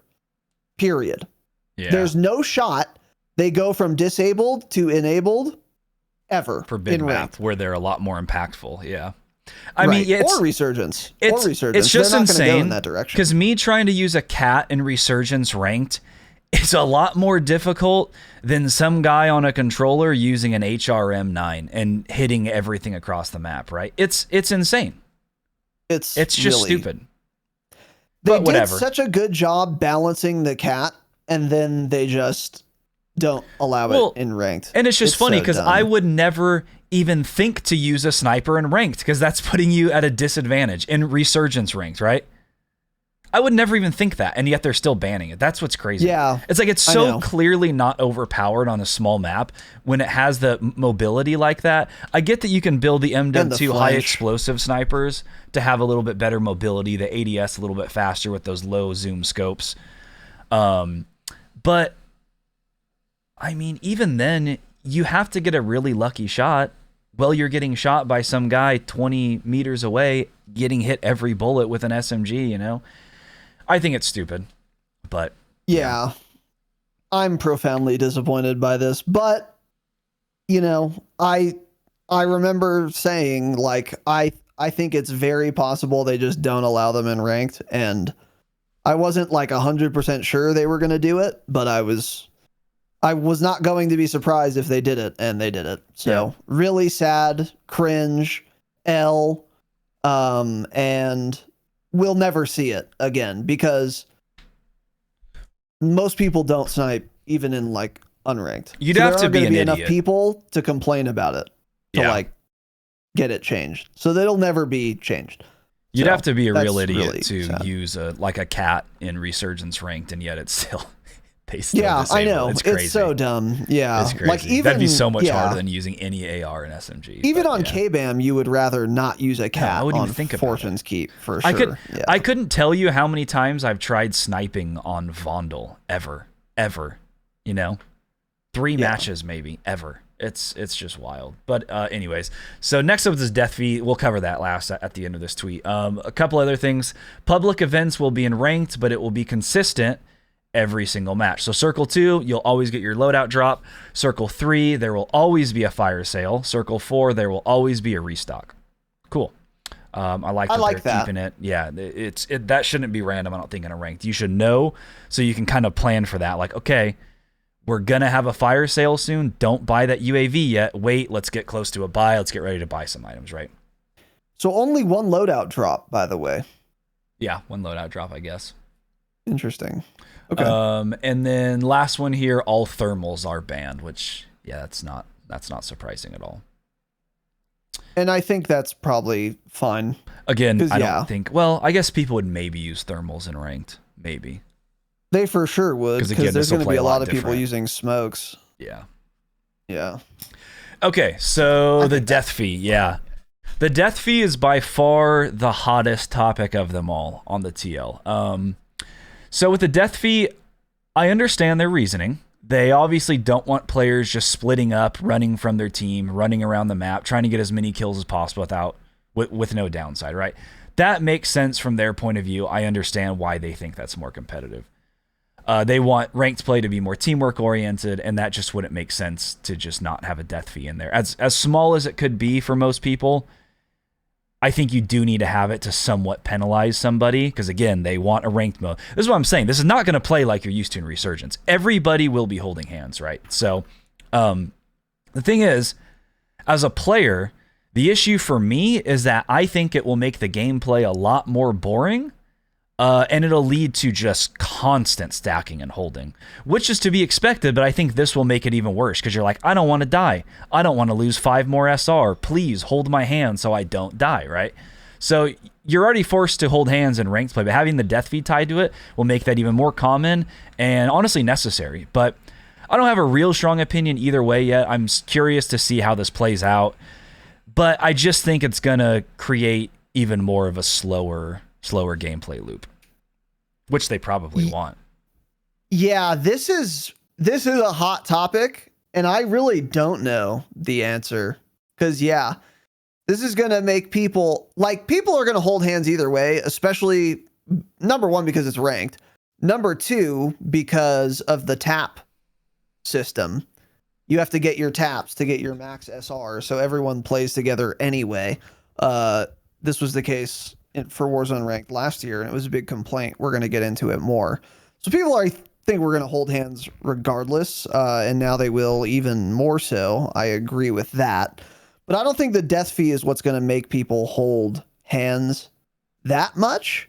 But if they addressed the tapping, then the death fee might be more needed. I don't know. But another thing to keep in mind too is this does combat boosting. And we've seen this before. Not a death fee, obviously, but like in, I don't know if it was like a tournament or I think it was a qualifier for something. There was a team that had like 95 kills or something because they had some other team running to them and feeding them kills. And they just artificially like boosted their kills and stuff. And if you don't have a death fee, it would be possible to boost as well. And not, well, no, I mean, you could do it anyway. Yeah, no, never mind. I don't know. I don't even get what you're saying. I'm not sure what you're trying to say. It doesn't make sense. Never mind. Okay. I don't know why I said that. But yeah, so just generally speaking, the death fee. It's kind of hard to gauge, honestly. This is something where I just have to see how it plays. Yeah, you do. I really can't say. What I'll say is this. I think ultimately you probably will want a death fee. You're just going to have to iron out exactly what that number should be for the SR penalty. I think that's where the work is going to come in, and there's going to probably need to be some adjustment. Yeah. But I think there should be some kind of SR penalty for dying, probably.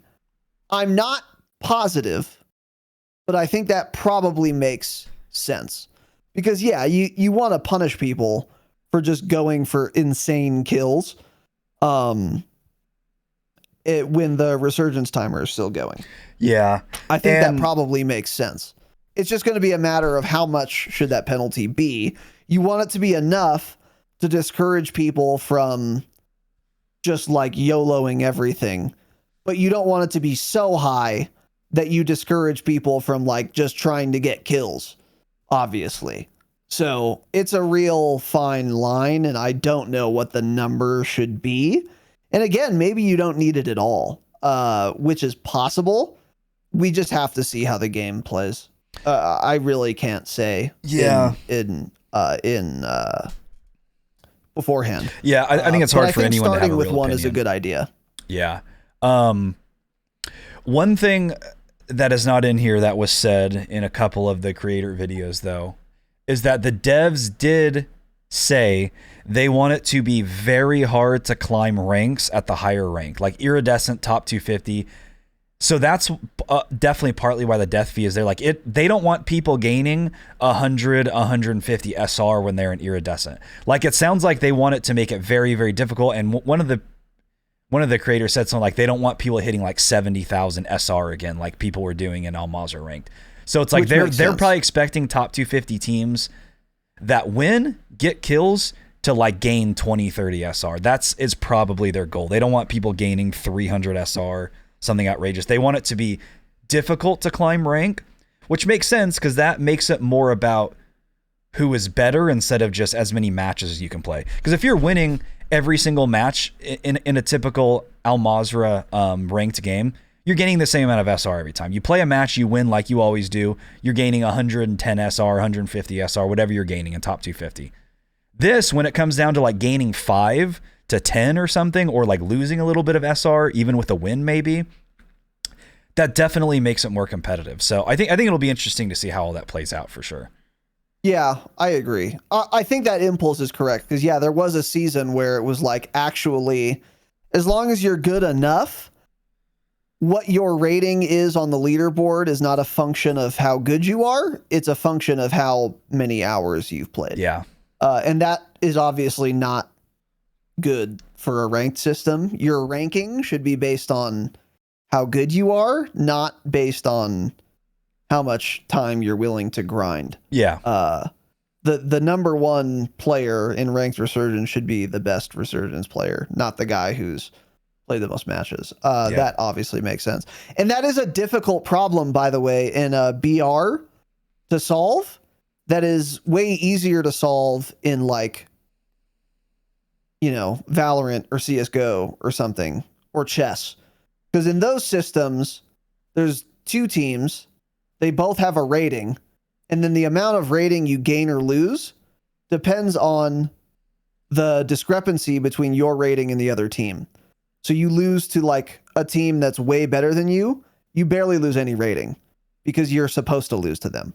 But if you beat a team that's way better than you gain a ton of rating. Yeah. And if you lose to a team that's rated worse than you, like a lot, you lose a ton of rating. So then the rating very quickly evens out and is a function of which teams are the best. But you can't do that in a BR because there aren't just two teams. And so it's difficult to do, but I think it's possible. And I like that they're thinking about that because, yeah, that one season, I think it was the last ranked season we had. It was just like, just insanely inflated SR numbers. Yeah. I don't think it was the last season because I want to say after that they did something kind of to change the SR.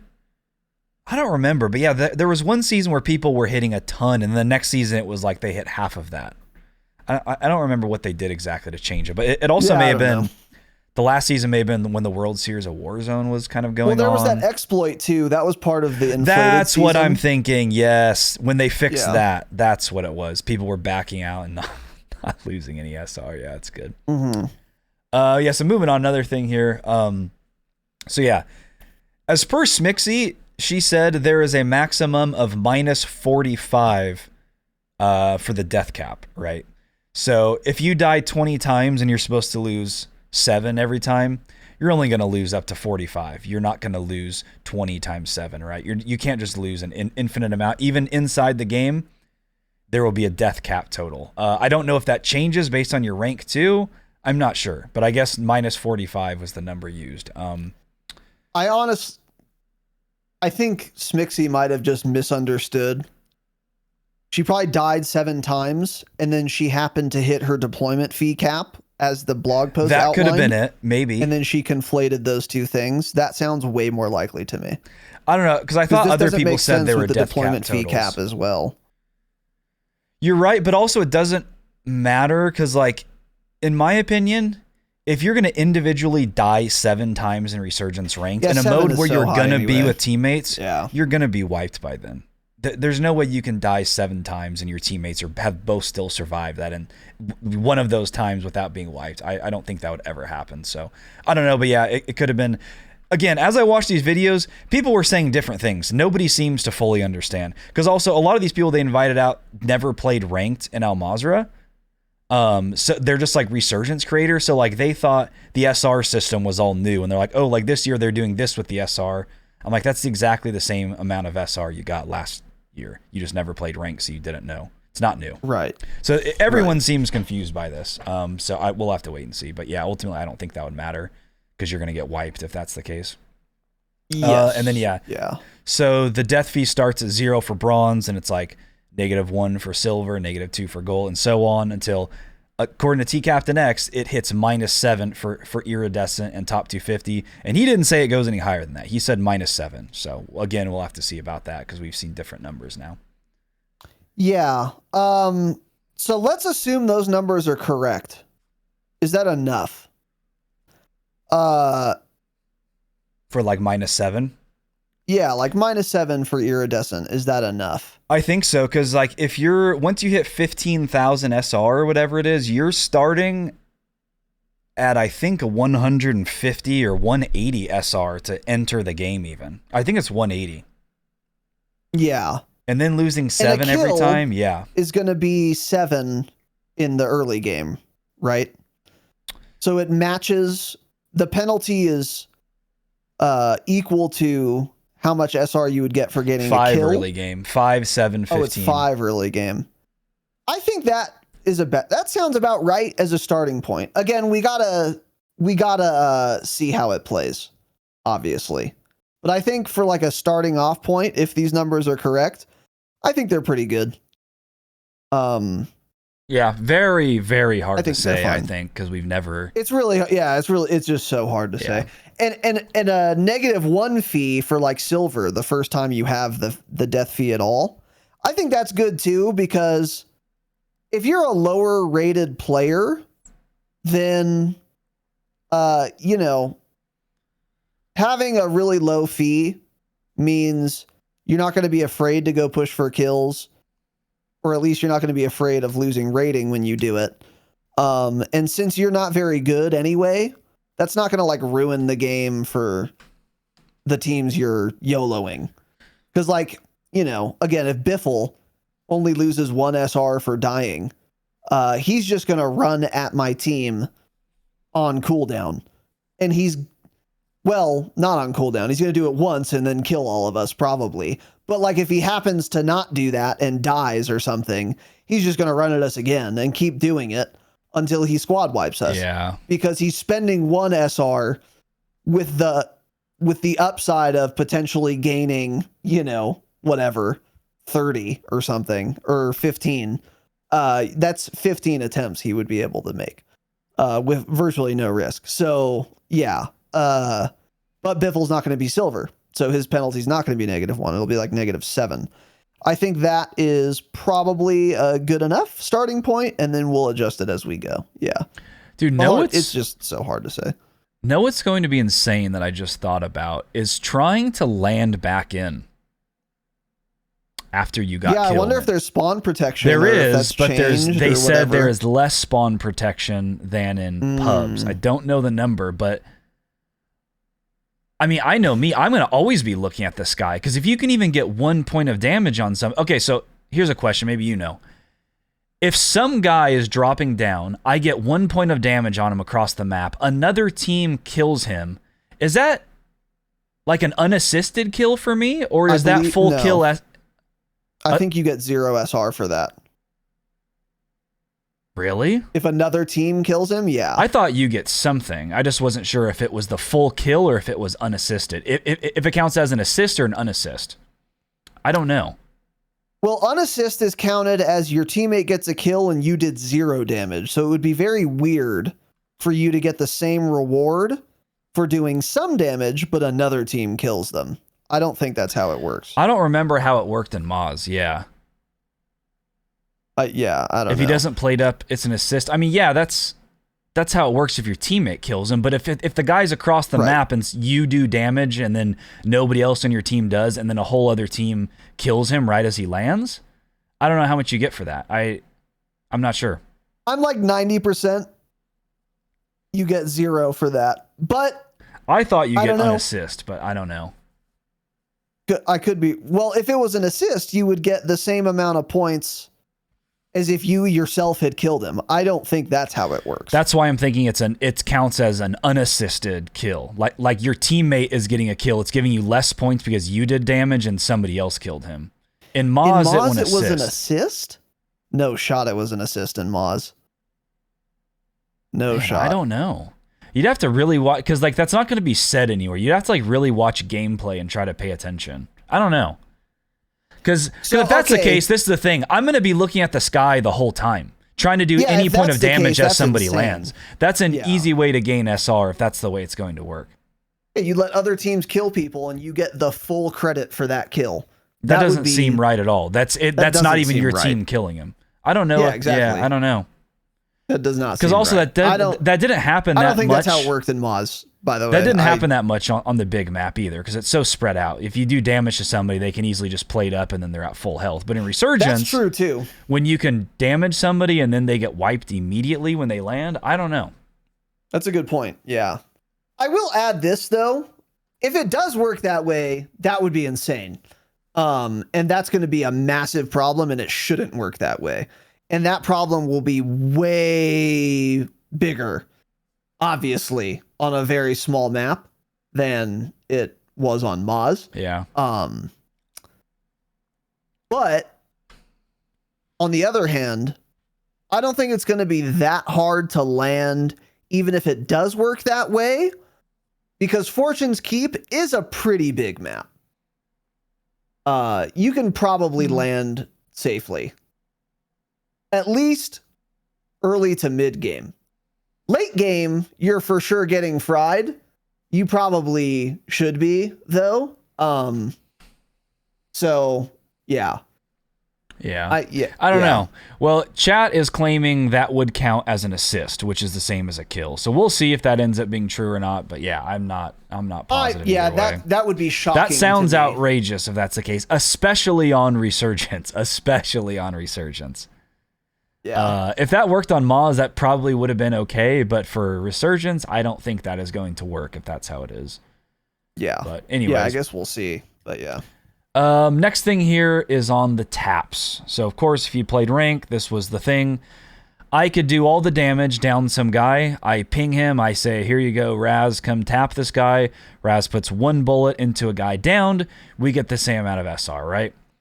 Yes. That's always been a thing that most players don't like, but nobody knows a workaround. So this is like what I said last year. The tap system sucks, but we sat here and talked about it. I don't know a way around it. And the devs don't either, because they said that.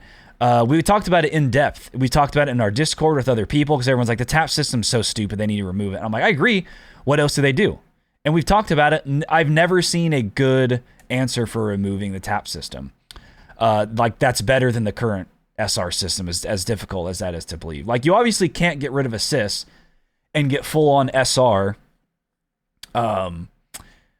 for a teammate's kill, but like if you remove the tap system and the person who does like the most damage or something gets the kill and then you get like unassisted or less, then at that point you're fighting your teammates for a kill, and you don't want that, right? So on one hand, you'd be fighting your teammates for a kill, and then on the other hand, you'd be helping your teammates but getting still less SR than them. I just don't know. I don't know a way around it. And the devs said the same thing. I think the best solution, although it's not perfect, I think it's better than what we have now, is that you only get credit for an assist if you do damage before they are downed. So Yeah.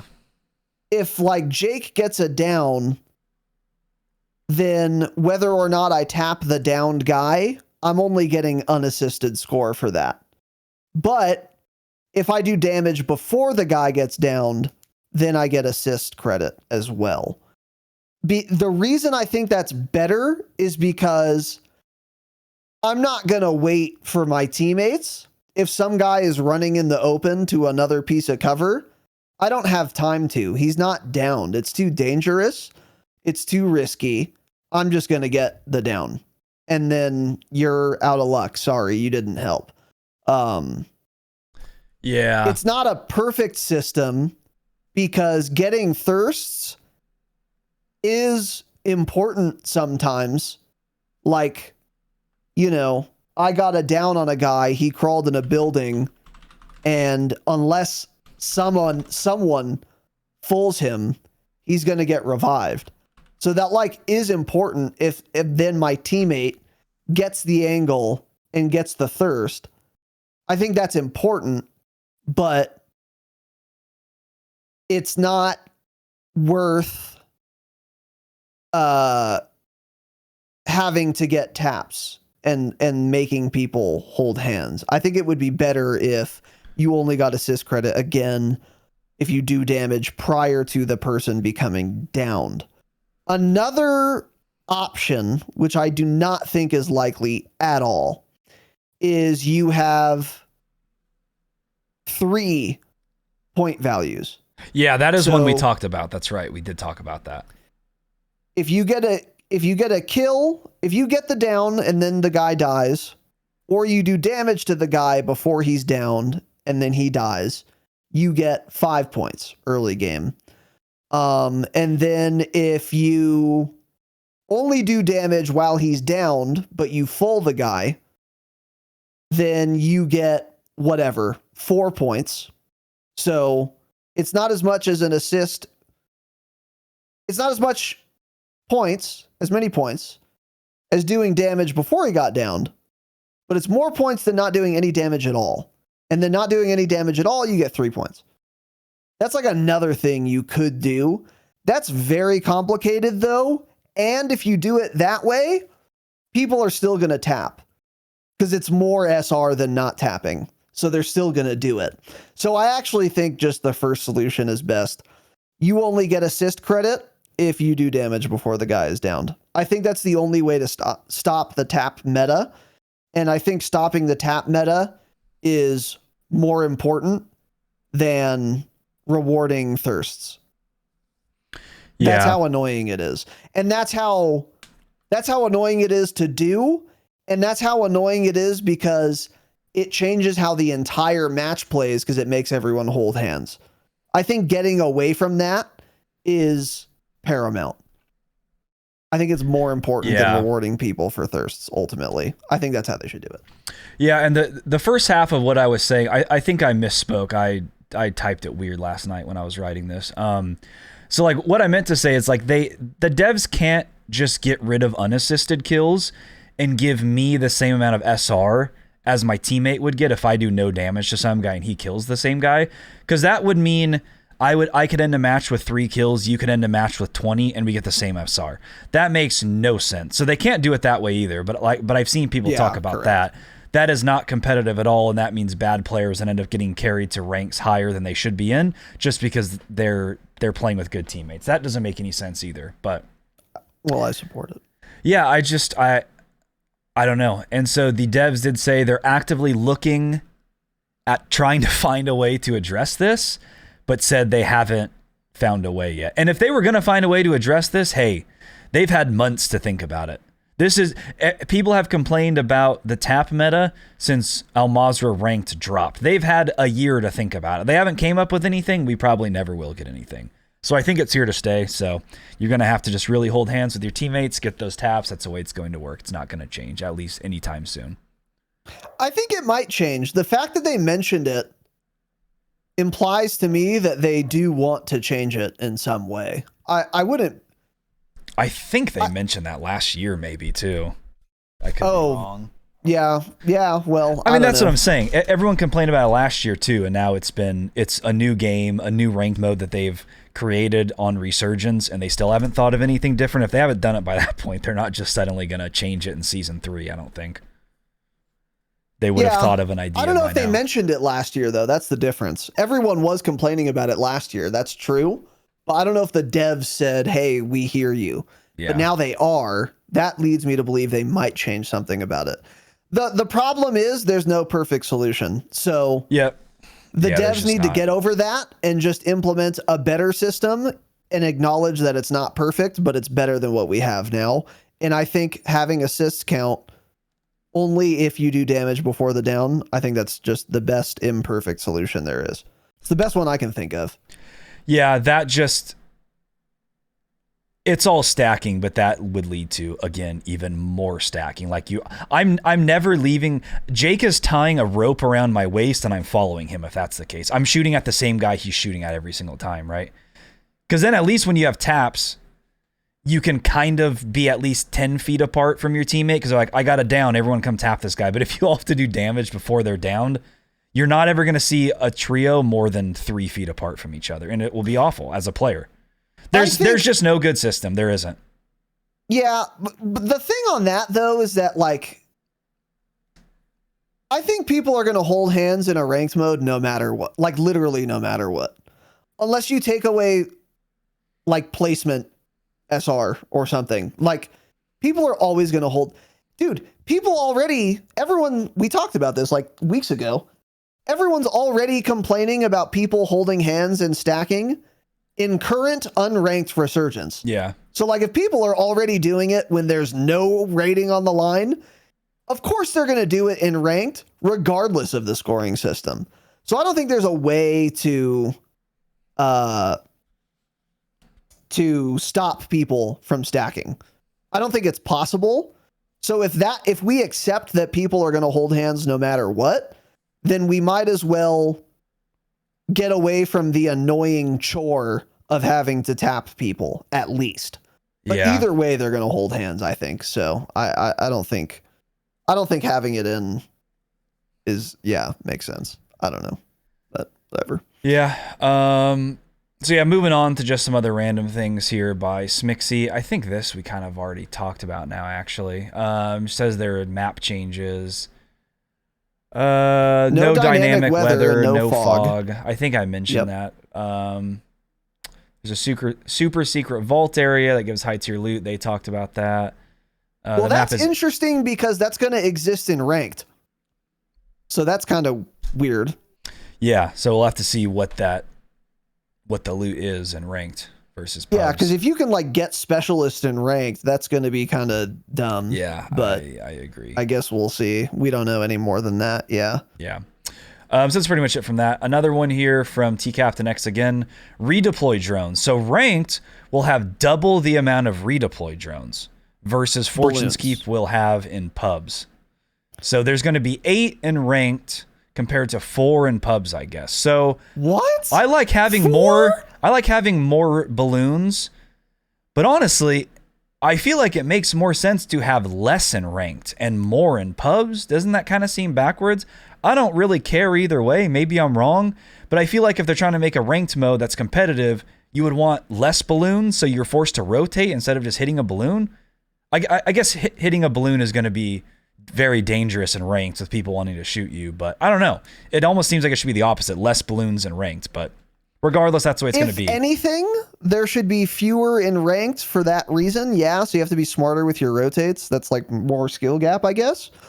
But I don't even think that. I think the number of balloons should be the same in pubs and in ranked. Yeah, and I think that number should be 32, not 8 or 4. That's insane. No, not 32. But like, yeah. 8 sounds good on Fortune's Keep. That sounds like enough. 4 in pubs? Bro, there are no balloons on Fortune's Keep. There are only 4? Well, I mean, think of a balloon on Fortune's Keep. That's going to get you more than halfway across the map. Well, they're not the same as the Urzikstan balloons. Yeah, I watched gameplay of it. The guy literally went from the far... T-Captain X literally went from the furthest point west that you can go hit a balloon and landed past mid and could have kept going further. So yes, you go very far.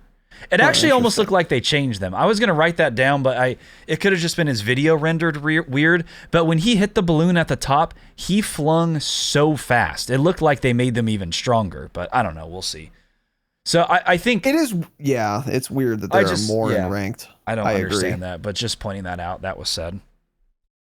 Yeah. And then some other things here from Charlie Intel on the restrictions. Yeah, so Riot Shield restricted, several shotguns, the one-shot snipers. They hate keyboard and mice so bad. They hate them so much. Launcher, snake shots, thermals. There are attachment parts banned, including but not limited to thermal, snake shot, dual trigger, jack purifier, the Corvus torch, high explosive, and Dragon's breathe. Yeah. Haymaker, Riveter, Guardian, Broadside are all banned from Resurgence rank. He didn't say anything about the Lockwood 680, which isn't good, by the way, but people get mad dying to it. Hey, your SMG's a lot better. The dual trigger, though. I'm talking about the new Lockwood, not the MW2 Lockwood. The double Lockwood, tapper, whatever the new one's called. I don't know. I think it's 680, yeah. So yeah, then just kind of on to some other things I noticed from watching gameplay, just kind of my personal things I saw. The lighting in the map, they look really, really good. The only thing I'm worried about is that sun glare, as I talked about on Thursday. Doesn't look too bad, but in the videos, I don't know, a lot of angles they're looking at, you get that Verdansk 84 sun glare. I wish the sun was a little bit higher, but again, you're watching a YouTube video that's even at 1440p, that's destroying the quality, you know. I have a 27-inch 1440p 240 hertz refresh rate monitor, so that'll look a lot better when I'm in game than on YouTube. So hopefully that's the case. But everything looks really, really good when you're not staring at the sun, basically. The color looks good outside. Inside of buildings, Swag was in keep. Did you see that? He was in keep. Looked a little dark still. Looked like trash inside there. I thought it did. I was going to say, it looked definitely better than I remember it being last time. That's what I was saying when we were looking at the map overlay. I don't remember that huge open area in the middle that was like, it's an outside area in the middle. I don't even remember that in Keep before because I didn't go there. I remember Keep being all inside like a big library. So when Swag was in some of those rooms that are full of books and stuff and chairs and the walls are like dark red, it's kind of hard to see. I'm a little worried about that.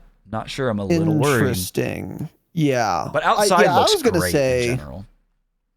So yeah, I had kind of different impressions. I didn't notice any sun glare that was bad. Although that doesn't mean it's not there. I could have just not noticed it.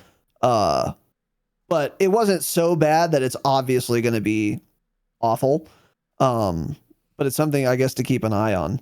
But what I was going to say was, every gunfight I recall inside buildings, the visibility looked quite good and better than I remember it.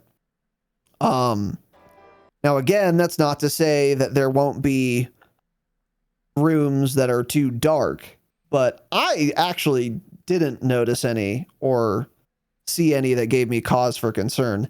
And even though Tanner says he did see one that has him a little worried, remember, you are watching a YouTube video. Yeah. And the visibility will be better when you're playing yourself than watching, like a rendered YouTube video with all the compression that happens in the render and in the upload and the like codec that YouTube uses. It's harder to see things. Yeah. When you're watching someone else's gameplay than playing yourself. This happens a lot if, like, when I watch Tarkov streams, like, I'll be watching whatever, Rengar, and he'll just snap to some guy and kill him, and no one in the stream saw the guy. He's just, like, shooting at nothing on our screens. Because it's, like, Twitch's, like, encoding, bitrate, all this goofy stuff. It's way easier to see when you're playing yourself than watching a video. Yeah. But even watching a video, again, I was not worried about any of the rooms. But we'll have to play ourselves. It was just Keep that I noticed was bad inside. Nothing was a huge red flag from what I saw. I agree. Yeah. Nothing was a huge red flag. Which is an improvement over last year. So maybe they just didn't go in the bad rooms, but maybe not. We'll see.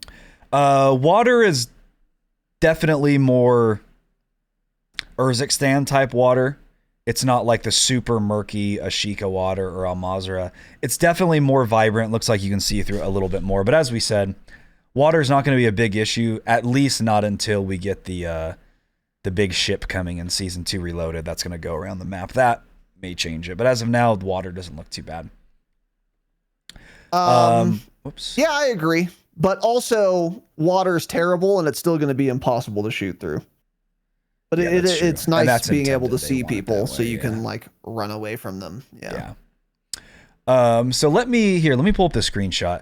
So we talked about the map on Thursday. We went over the map, looked at screenshots. So when you watch gameplay, the map is a lot different than it appears in the little screenshots we were looking at. I hadn't really watched gameplay up until that point. So this is from that T-Captain X video I watched again. This is around mid. It is blown the hell up. It is a lot different, actually. I mean, everywhere you look. So he's floating in, buildings destroyed. Here's one of the bridges right here in the middle. I think that's one of the bridges. Yes, for sure. That's what I was going to say is this explains why there was a whole section about the extendable bridges. Tanner and I were confused. Like, this is so dumb. Who cares? Yeah. Oh, now I get it. Okay, like now I get it. I mean, you may It even need actually is bridges to impactful. cross on foot even. You may not even be able to make some of these jumps just by jumping Correct. if you're there. So it does make sense now. Deep pits everywhere, destroyed buildings. So especially around mid, a lot different than it appeared in the screenshots, which is cool. It's not just the same rehashed Fortune's Keep we had prior. It's actually a lot different, and it's really going to change all the gameplay there. And This it's is around markedly mid. different. Mid is Yes. destroyed, frankly. It is just destroyed. So that's cool. I like that. Much bigger difference than I thought it was based on the screenshots they posted. Because the screenshots, they're like at street level, taking a screenshot of the area. A lot more noticeable when you're floating in and landing down there. You really notice it. Yes. Yeah, for sure. This is like a new play space. Definitely. Yeah. So that's cool. Yeah. So those bridges are actually going to be like super relevant. They actually. are going, and not just for vehicles. Yeah. And that is, on the one hand, that's cool because it changes a lot how the map will play and feel. Yeah. On the other hand, could be really annoying. Don't know yet. Yeah. It could be like another cool gameplay element that makes matches more varied, and you have to be like thoughtful and skillful about how to extend or close a bridge on some other team, and that's going to be like fun. Or you're just going to like die constantly falling into a chasm and get really annoyed every match. I could see both. So the important thing is the bridges are way more impactful, it looks like, than we originally gave them credit for, which could be good or could be bad, depending on how that plays. But it's going to be something to keep our eyes on and not something to just kind of gloss over like we did. Yeah. Yeah. But exciting. Could be cool. Yeah. And then the next thing here was, let's see what the next thing was I had on here. Oh yeah, this is just another random thing I noticed. Here are the iron sights of the new gun coming. This is the new BP50. Really clean irons. And when they were shooting this, Swag was using it. He was using it in this video. It kind of looks like a Ram 7 in terms of the recoil on it. So I'm very excited because the irons are clean and the recoil doesn't seem bad at all with no attachments on it even. So I think we may have a couple good guns this season. Both of these guns may end up being meta. Of course, it's totally dependent on their damage values, but the Ram SMG, exactly how you'd think, a better mobility Ram AR with the same exact perfect irons, and also none of that like visual recoil like most of the guns have.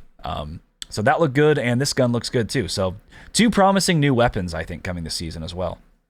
Yeah, the weapons themselves look good. The Ram 9 irons I really liked as well. These ones, I like the irons, but there's an awful lot of receiver on my screen here. I liking that receiver, huh? An awful lot of receiver or chassis or whatever it is. that I'm not a fan looking of the at. chassis. Yeah, that's interesting. That isn't there. That's pretty obstructive looking. Maybe it's just like the screenshot or whatever. And if I were playing myself, it wouldn't look that bad. I don't think so. But sure. it looks like a lot of chassis on my screen. But that's a minor point. Whatever. And then, last little thing here. This is from J God. He pointed this out from watching videos. So let me pull this up. He said this here. There is now some sort of red boundary around your mini-map when an enemy UAV is up. So we don't know exactly how this is going to work, but I noticed also in the gameplay I was watching that when someone in your region pops a UAV, you get this red square around your minimap. And it's really funny, actually, because Swag was playing with round minimap for some reason, and it's still a square around a round minimap. I'm like, you guys didn't even code it to work correctly based on the minimaps you have in the game. Got it. So I thought that was really funny. It's a giant red box around a circle minimap. That is hilarious. So don't know exactly how this is going to work. Don't know if it's only when you're in the UAV. I don't know if you're in one little region or if you just enter where their UAV is and you're barely in bounds of that UAV, if it still puts the whole red square around your minimap. I don't know, but it's some sort of enemy UAV notification on your minimap. And an indication of whether you're in range or not. Yeah. Yeah. So it seems like a binary thing to me. Like if you're in range of an active enemy UAV, you get the red outline. If you're not, you don't. Yeah, I was originally kind of thinking it would show in front of you, there's red to the north of the minimap because that's where that'd be too strong. Yeah, I think that's kind of what I figured too. Okay, yeah, so it's some sort of notification. I don't really have any real thoughts. I'm not sure. I guess it's fine. I'm almost wondering if it's too strong, but I guess it's better than not having any intel. Because that means somebody could pop a UAV when you're far away, so you don't get the noti that's saying enemy UAV in the area. Then you go and land in the area where they already have a UAV popped, then that red square comes up. So then someone's there and they just where you the didn't UAV, previously get the enemy UAV overhead because you weren't originally. Yeah. So I'm assuming that's how this works. I assume it would work that way as well. Is that too strong? That's kind of what I'm thinking. If you just land in an area that somebody already has a UAV up, that seems like a lot of intel, but again, this is one of those things that I'm like, okay, not really against it. Don't fully love it. I think I'm for it. It is strong. It makes UAVs worse. Yeah. But if I enter an area where an enemy has a UAV and now I know, whereas before I wouldn't, the team with the UAV still has the advantage. They know exactly where I am. I only know that someone is in this very general vicinity. Yeah. So this should help with potentially getting landed on too. If I don't hear them and the announcer doesn't say someone's parachuting inside you, which I won't, then at least my mini map will light up and I'll be like, oh wait, okay, someone's around, or whatever. It'll help with getting just ambushed, which I think is good. It'll create more gunfights that are heads up, in other words. Yeah. Yeah. Because it's not fun. Yeah, it's not fun or engaging just dying to someone you don't know is there, which is still going to happen, obviously. But if it happens a little less often, this doesn't make UAVs useless at all. So I think I'm in favor of it. Yeah. It's a cute little change. Yeah. And the next thing we see how the little precision directional indicator shows up on the minimap, which we've already known was coming to the game. They already teased that and announced that. So you can see here from this minimap, it is red. It shows the direction it's coming from. It shows the point of impact, essentially. So that's cool. And then it even shows it for your teammates, actually, which is cool. I guess I didn't really expect a teammate one to show up. I kind of just expected the enemies. That's cool. So a little blue outline shows where your teammate called in a precision airstrike as well. I like that. Yeah, it's also useful for the person who calls it themselves. So to see if it works where you called it in.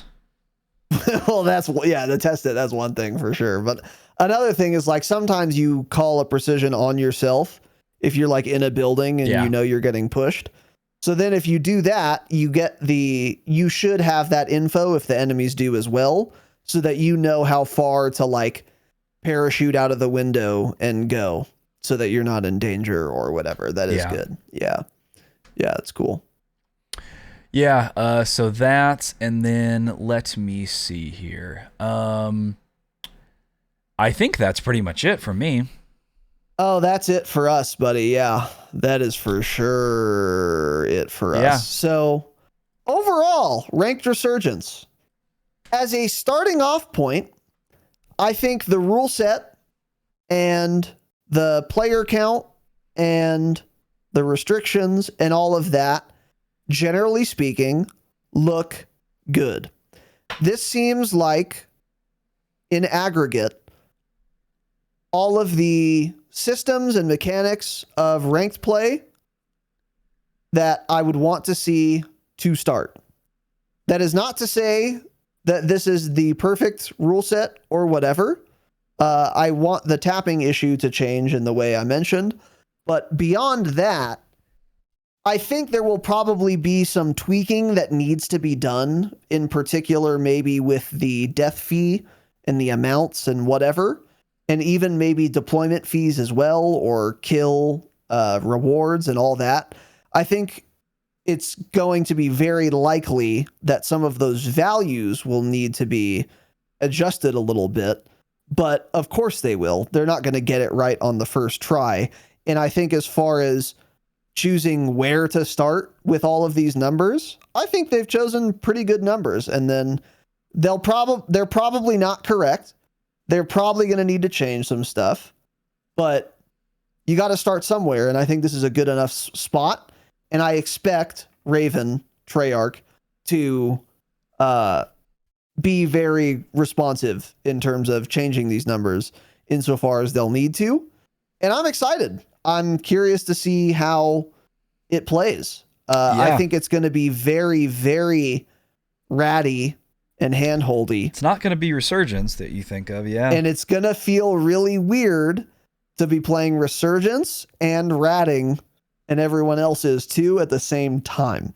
That's going to be bizarre. And I'm very curious to see how it's somehow going to feel more BR-like than BR does right now. You're going to die less in Resurgence rank. Yeah, there's no than you redeploy do packs in Fortune's Keep. Actually, so like, yeah. Well, it's just Resurgence. Oh yeah, duh, yeah. Well, no, if you're the last one alive, it is relevant, right? And the death fees, and you're not going to want to die. It's literally going to be slower than Moz. It's going to feel more here's Resurgence. my big question on how it's going to play. Not Moz or Zixtan. Are the best teams going to be super ratty and playing for placement, or are they just going to be super aggro and kill whoring just like they would in normal Resurgence? What is going to be the more rewarding strategy, assuming you're the best team in the world? I actually don't know. Well, you're going to need to get third party kills a bunch for sure. if you're super aggro, or are you going to be getting a ton of score if you're super aggro? That's an open question. I don't know the answer, and I'm very curious to see what the answer is. What will get rewarded most?